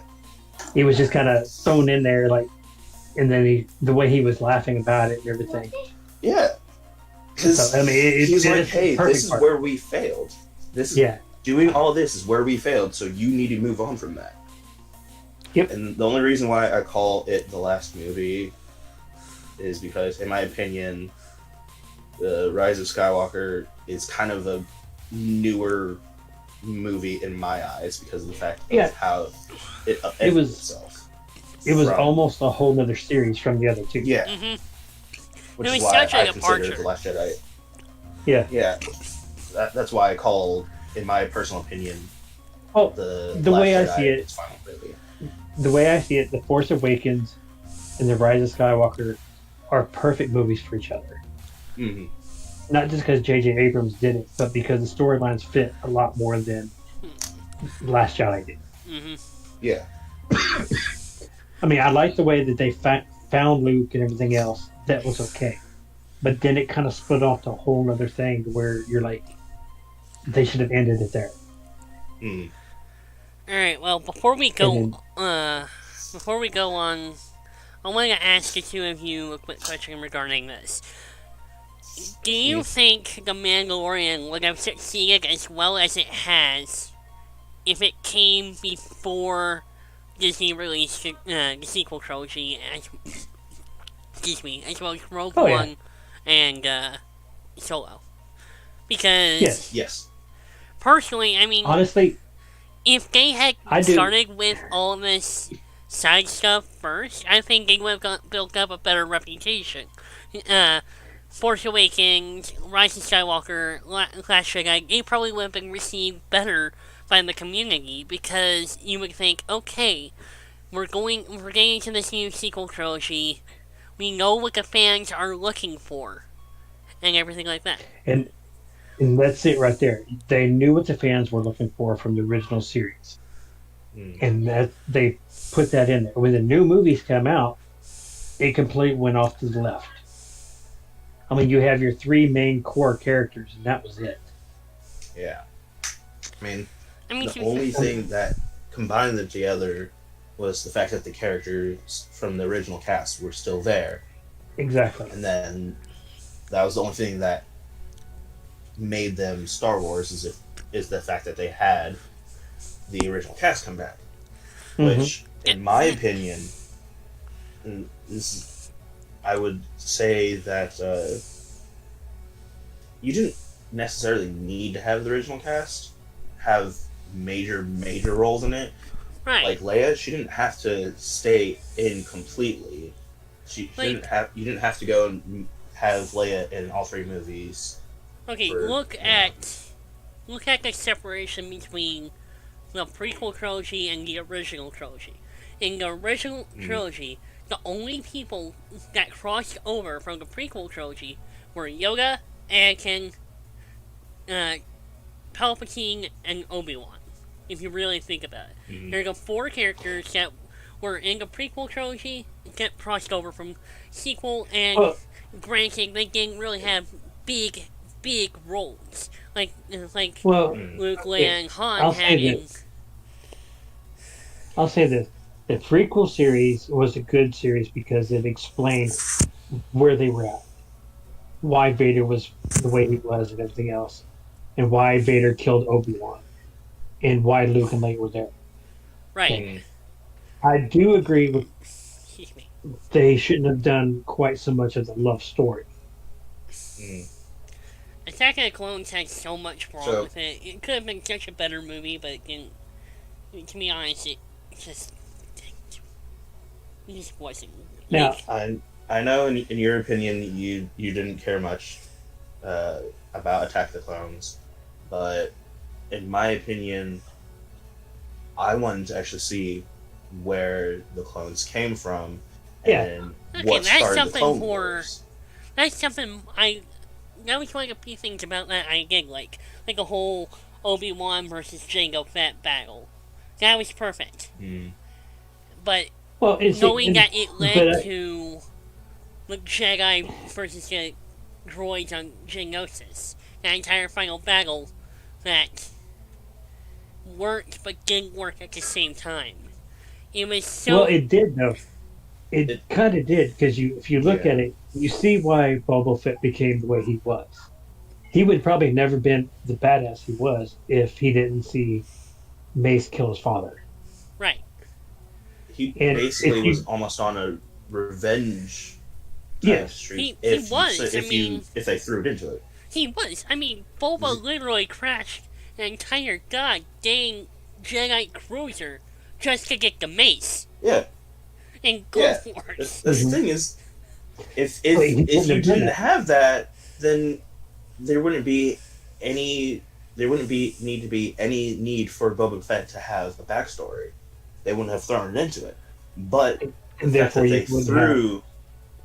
fact that they threw Jango Fett and Boba into the Clone Wars and had that scene where he sees his own father die to allow him to get that revenge, to allow him to have that fuel to become basically better than his clone, being a clone of his own father, it throws things into a more bigger perspective if they had that. And if they didn't have that, then all we have is, there's Boba Fett from the original series, and he's just there. To be fair, it did kind of give that feeling, like, hi, I'm Jango Fett. This is my clone son, Boba. Yeah, you remember him from the original trilogy? Yeah, here's him as a whiny little brat. Well, okay. He wasn't as whiny as, in my opinion. In my opinion, he was still... Maybe he was I need to go back and rewatch it. Maybe one that he wasn't as whiny as Anakin or as Luke. Maybe one of these days... People like to go and refer to him. I think one of these days... I'll say this, Josh. Go ahead. I'll say this. Okay, say if it was like you were that character. Yeah. Okay, and you saw me die. Wouldn't that kind of give you some emotion toward revenge on that person? True. I'm not saying that any of that is bad. That's what it was. If they hadn't had that aspect with him being killed in front of him, we wouldn't have Boba Fett, we wouldn't have the Mandalorians, we wouldn't have nearly as many different characters as we did. I agree with that aspect. What I'm trying to say is that the entire battle was cover for that little scene that doesn't get paid off in the next movie at all. You get the idea that, okay, so Boba's father dies, and then you don't see him for literally another 22 years until A New Hope. Outside of canon, but George Lucas actually explained why he did that scene with the Jedi and everything. He wanted to show that the small core of Jedi were not the only Jedi there. Yeah. That the Jedi Force was a lot larger than what it was. And what they had to go through to get to what they were. Which is why, it was a necessary thing to be there. Because, if you had only now that I think about it, if we didn't have that scene, Order 66 probably wouldn't have hit as hard as it did. Exactly. Of course not, because it would be just what, maybe less than 4 people aside from Jedi's that we don't even know. We wouldn't have known the names of. Then again, we didn't really know the names of them in Clone Wars. Like, we knew Mace Windu, we knew Yoda, we knew them. But it's like, to me, I just felt like it was a little over the top for the goal of, hey, I got an idea. Let's rescue Obi-Wan and Anakin from Geonosis. Or something like that. Like, there's certain points of that movie that I didn't necessarily like. Like, for example, the little tease for the Death Star. With Dooku and the Geonosians and everything. And it's like, I appreciate it being there, but it didn't need to be there. Well, if you kind of look at it, it kind of throws off, that scene right there throws off Rogue One. Where the Death Star fans really came from. Exactly. But that was created before. But then again, if you look at the Rogue One, he created that a long time before they found him on the planet. And Rogue One was actually happening during some of that. Because the fact that Galen Erso, I might have to go back and rewatch Rogue One because it's been a while, but Galen Erso was hiding from the Empire, but they never explicitly said that what he was doing before he was hiding was building. Yes, they did. Yes, they did. If you go back and look at it, there's a scene where Jen Erso remembers her father, her mother, and I know what scene you're talking all about, sitting there. I might have to They're go all sitting there. Yeah, they're sitting there in the office. And he's in his uniform.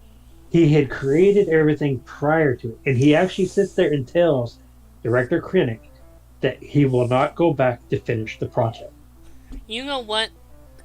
Some point this year, the 3 of us are going to get together and we're going to have a weekend-long watch-through of all the Star Wars movies so we can all have, so I can have some semblance of mine, and 2, because I would like to watch Star Wars with my dad again.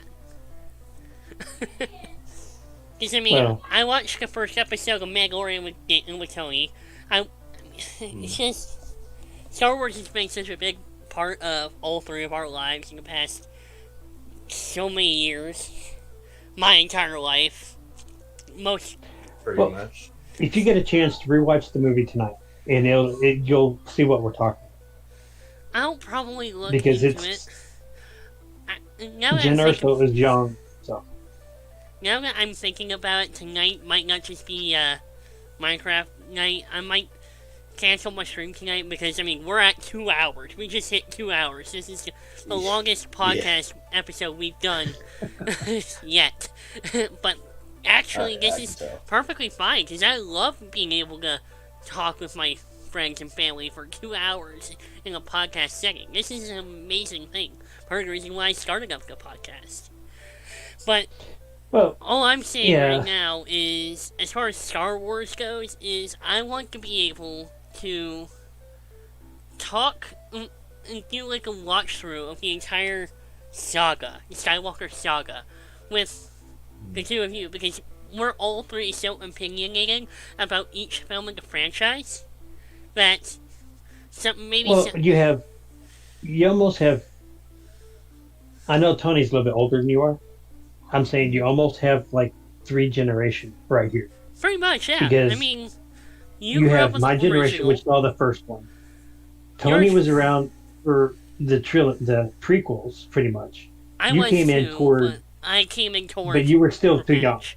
And the first movie that I ever saw was the last one Lucas ever did. So.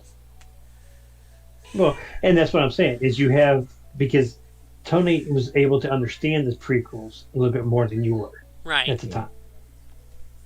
With me, I understand all 3 of them because I've been alive for all 3 of them.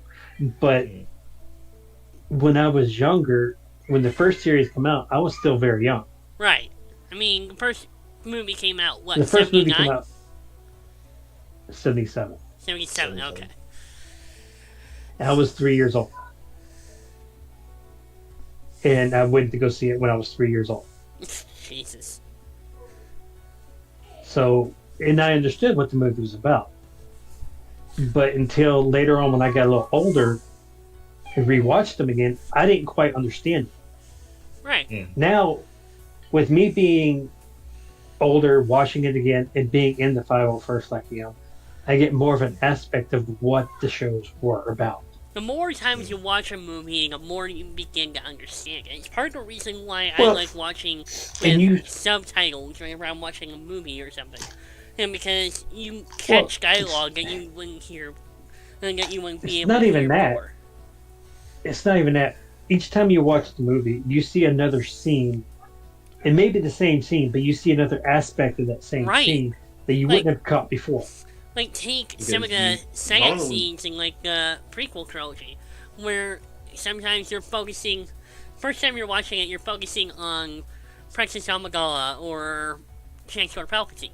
When in the background, you could be missing, literally, E.T. dancing in the background. Yeah. So, it's like, there's so many details in movies that you don't necessarily watch. Like, okay, I'm gonna bring Avengers Endgame, for example. Like, once Endgame, once we get to like the portal scene, you can see tidbits, little pieces of, you can see characters you never would have expected to see. You get to see what each individual character. There's so many characters on screen that you can pick and choose which character you want to follow through each scene. So, it's why I love rewatching movies so much. I mean, hell, Dad knows for sure how many times I've watched the first Transformers movie. All the little pieces that I saw in that movie that I didn't see the first time. Well, that's to the point you can probably say it word for word. Probably not anymore. Whenever I was 10, definitely. But now, I mean, the only reason I even mention Transformers now is because, I mean, me, Grandma, and Grandpa actually watched the first 3 films about a week or so ago, and that was the first time I watched any Transformers movie in pretty much a year. And that is including Bumblebee. And even before that, I hadn't seen it. It's just... the last time that I've seen a Transformers movie, and I mean like a legitimate movie, was I had gone and found the original Transformers movie. The 86 movie. Again, because I wanted to rewatch it. The amazing 86 film that is like the gold standard of Transformers movies. It's like it being... And that was back in like September of last year. Right, I mean... And rewatching it again and looking at everything from an older perspective, because my dad used to have I don't know if he had a VHS tape of it or somehow had a recording of it, but he had something of it, and I used to watch it. I watched it like this, once, but I was like really younger I mean, really, really younger. How about you like this, so coming Tony? back to it as an adult, you know, it's changed my perspective on when I was younger. How about you like this, Tony? My first introduction to Transformers happened in like 2001, because I would be coming home from kindergarten. I remember specifically a day I came home from kindergarten, and Dad and my grandfather were helping me with homework, and then I turned on the TV after that, and the first thing I saw was Optimus Prime kicking Megatron's ass in Transformers Armada. And Dad's like, oh, hey, that's Transformers. And he introduced... I was one of the few people... I was introduced to Transformers in a way that not many people were. And that's... Yeah. And that's, I was introduced to watching Transformers Armada. At the same time, Dad introduced me to Generation 1. So I was able to watch... Master Blaster. Not just... That was Master Blaster. Yeah, and not just that. He shows the way... Okay, so the Transformers show episodes that he shows me are the movie in which Optimus Prime dies in like 15 minutes into the movie. I'm like, well, shit, there he goes. And then... And then the second one was a VHS copy of the Season 4 miniseries, The Rebirth. So it's like, I got to watch the end of Optimus Prime, and I also got to watch the end of the American series, the end of G1. So, my introduction to Transformers has been skewed all over the place, because I grew up watching like the Unicron trilogy, as well as getting an understanding of what my dad watched when he was a kid. And then, not too long after that, going into the 2007 film, when I was 10. So that's about 5 or 6 years of me being a Transformers geek. So, you can understand my frustration going into, like, the 2020s at this point, going almost 40 years since G1 happened, and only now we're starting to get out of the G1 funk. Don't get me wrong, G1 has been an amazing... Well, it's not just that. They keep going back to it. Which is making me infuriated, G1 because... has been the... It's been the gold standard for Transformers since 2012. It Oh, really it just has. Yeah. Well, yeah. No And that's the reason same why. thing. I was gonna say the only reason why is because the G1 cast has always been easily recognizable, Yes, more this so is true. than each generation afterwards. This is true. But it's gotten to a point in recent years where G1 has made it harder to create new stories. Like, lately I've been rewatching Transformers Prime. And, I mean, Transformers Prime was written and produced by the two guys who wrote and produced the movies, Roberto Orci and Alex Kurtzman, as well as Susan Blue from the original series. And it had Peter Cullen in it, it had all these amazing actors and actresses. It had Frank Welker as Megatron again, something that we had done in so long. So, and Transformers Prime was an amazing series. But it ended abruptly and went into one of the worst Transformers series of all time, Robots in Disguise. And it just keeps piling on the idea of... we don't talk about that one. Right. Yes, we don't. G1, don't get me wrong, I love G1. It was a fantastic show. It was like one of those shows where, hey, you're bored, put on a random episode. G1, and hey, it's Transformers kicking ass. Yeah, one day I can come in here and... Go ahead. See, okay, You know, so... Oh. I didn't know if he was getting you or me. Okay, so... Quick thing from me. You grew up on Armada, and then you saw the movie, and then the whole Rebirth thing. You grew up with For Beast me, Wars, didn't when you? I was introduced into Transformers, I grew up with Beast Wars, Beast and Machines. there was still a few episodes here and there of original G1. At that point, Beast it would Wars probably and be Beast G2. Machines were the things that I grew up with. I mean, No, when, they still had actual G1 random episodes on. Oh God, it was a really vague channel, but I was able to go and watch a few of the original G1 stuff before they threw in G2 because they were re-airing it.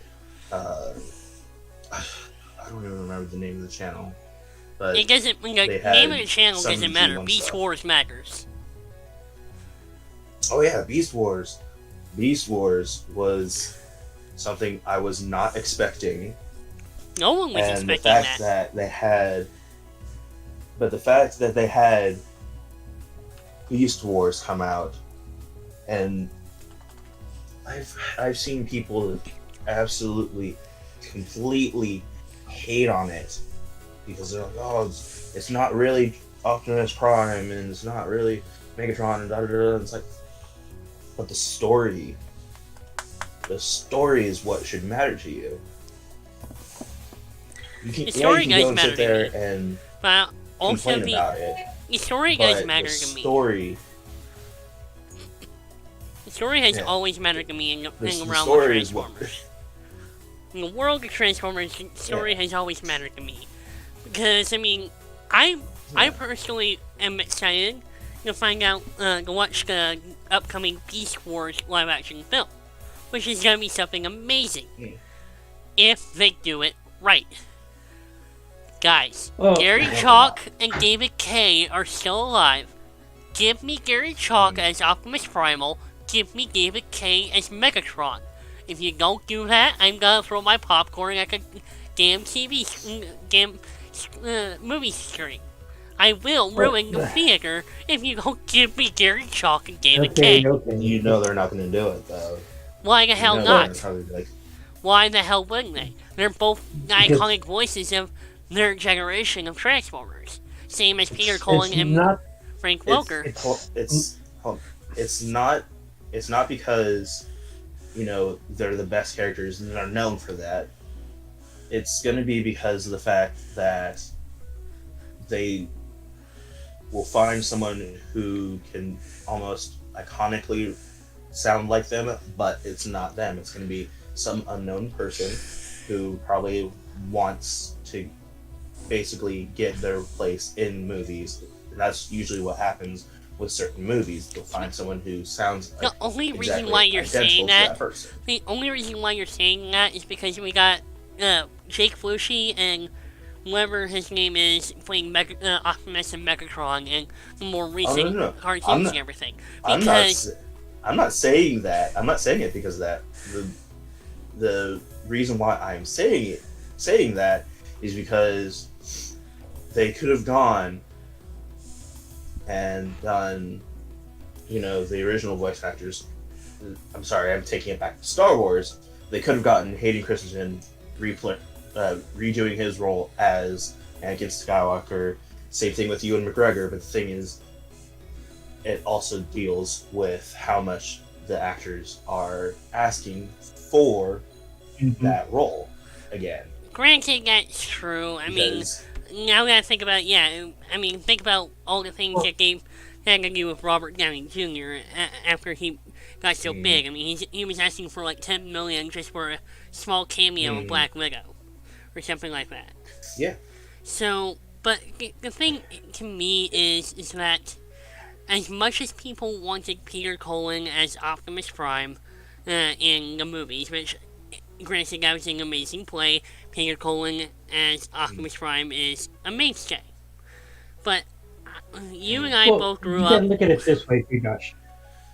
Okay, they have computer stuff now that can make anybody sound like they need to sound. Okay, with Optimus Prime's voice now, even in the newer movies, it sounded a little bit more computer generated than actual Peter Cullen. Yeah. Because his voice isn't the same it used to be. You can take, say, for instance, I can take your voice right now and make you sound like Optimus Prime with any computer software that's out there. I could even take your dad's voice and make him sound like G1 Bumblebee. Exactly. It just depends. sounding like the Gilvison. Well, you get the point, though. Yeah, you don't need the actual actor. Now, I see them putting the actor there for the credit, saying, yeah, this was that person. Now, with the newer movies, even with Peter Cullen, he didn't voice the entire voice. They took bits and pieces from other shows and put his voice on there.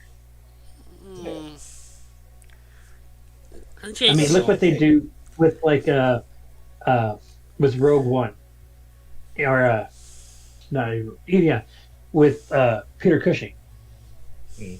Okay, he's been dead for years, but yet they took his voice from other things and put it on there, and you couldn't tell the difference. I mean, so I have such a strong passion for the Transformers franchise that, to me, I just want them to do it right, to give it justice. I mean, take a look at what they did with... Let me ask you this question, okay? Say the two guys that are you wanting to do it, they can't speak anymore like they used to. Because as you know, as you get older, your voice changes. Maybe they're not the iconic voice they used to be. The thing is, Dad, is that... You have to think of age, too, so... The thing is, Dad, is that... because Gary Chalk and Dave McKay were the voices of both me and Tony's generation of Transformers, of Optimus and Megatron. That it's... If they're gonna give our generation the light of the day, like they gave your generation G1 in the last few years, I want them to do it right. I want them to do it justice. If something does happen in which they can't do those roles, okay, I understand. If they physically cannot participate in those roles, I can understand. I just want them to do the characters justice. With you on that. I agree with you. If they can get them, do it instead of doing the other voices. I totally agree. But it's going to be, say, if they were to bring back Sentinel Prime. Okay, in the movie it was Leonard Nimoy. To be fair, okay. To be, oh my god.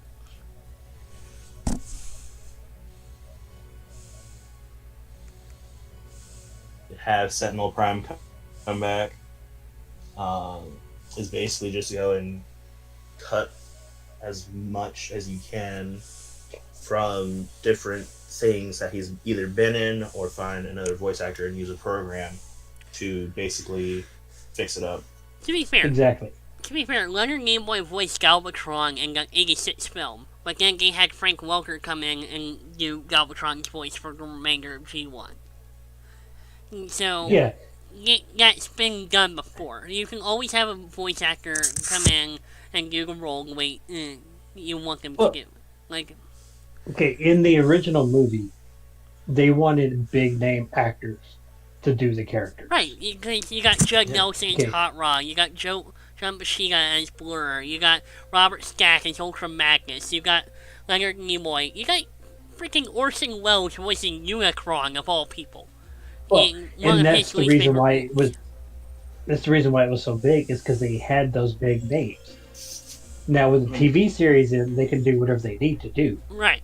To change the voices, people won't notice that much, unless they're a big fan.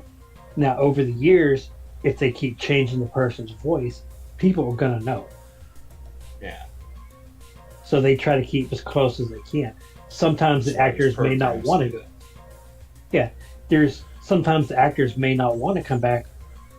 For instance, like Stephen Amell. He doesn't want to be known as that character. Okay, the person who does the voice acting may not want to be known as that person.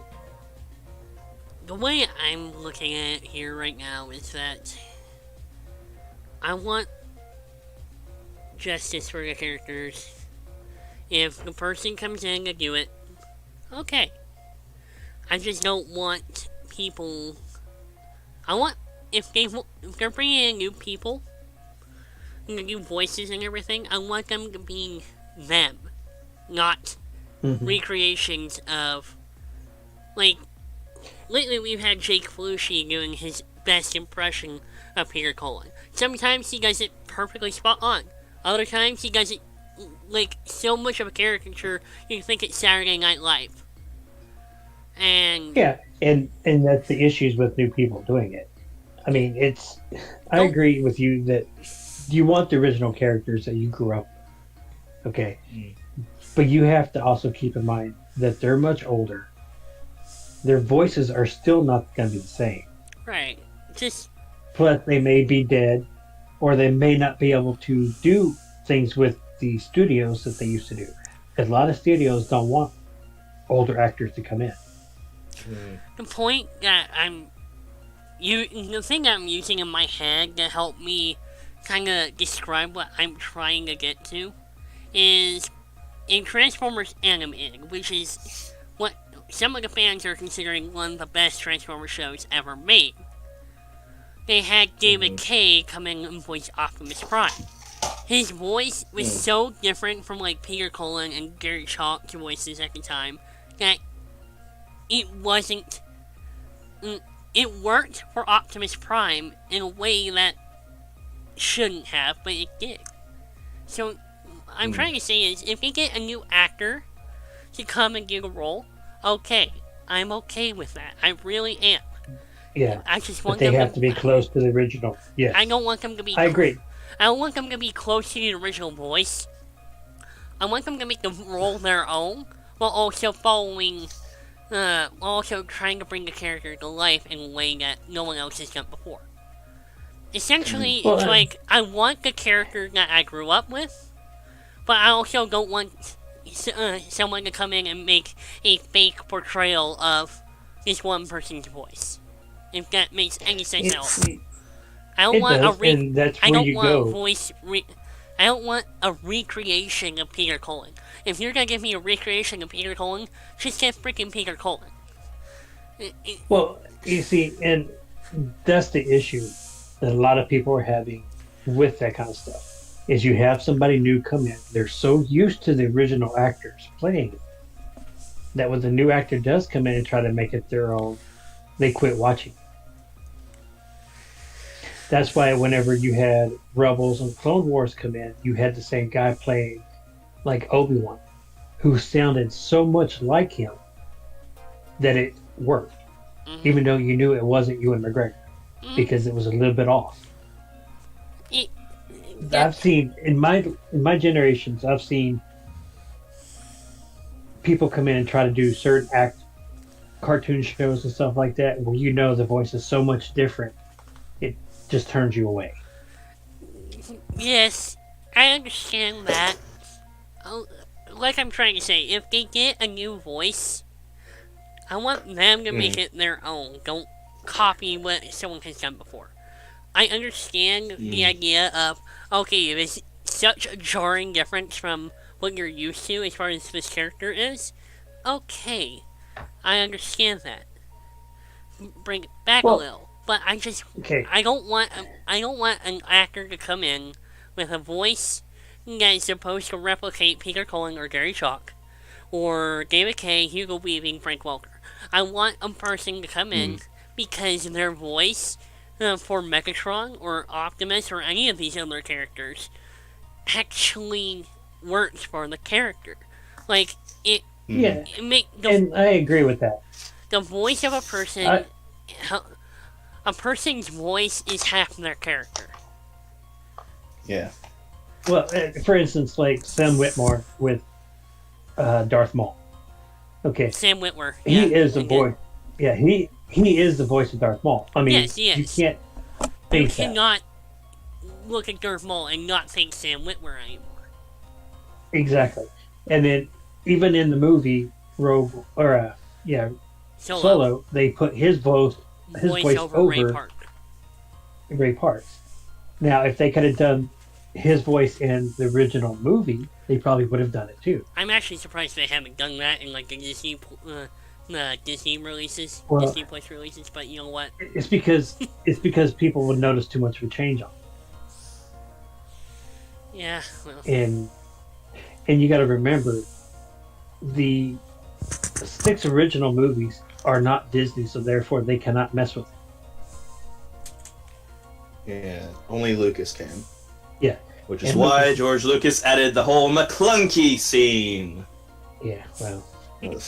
We'll get, maybe... I will say I hate I would like to save that for another...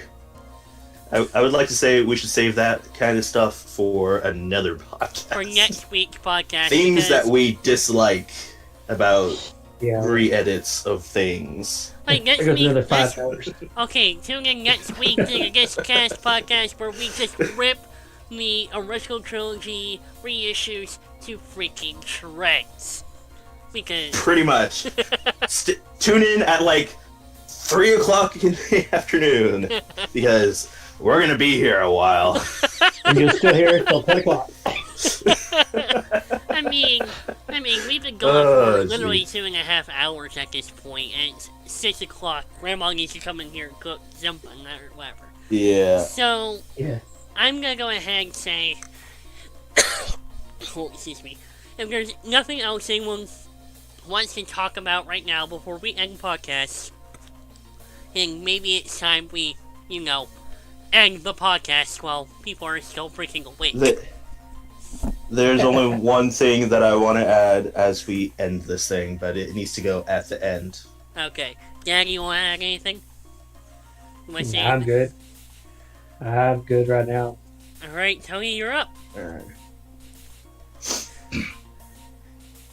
And remember, the Force will be with you. Always. Jesus Christ.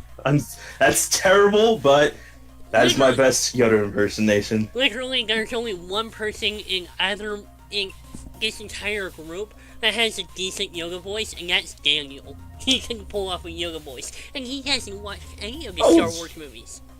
That was... Well, no, okay. That was me doing it without warming up.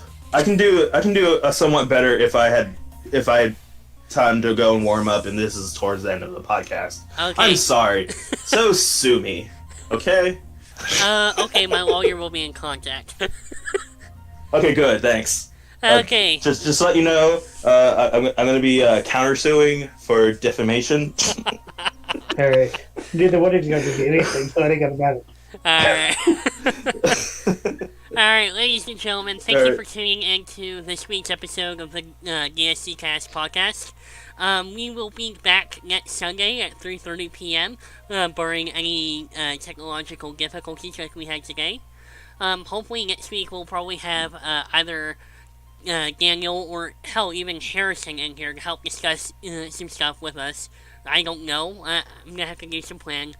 I am going to go ahead and say that tonight I will not be live streaming Minecraft in the interest of helping my family get some sleep, as well as taking a break from streaming until later this week.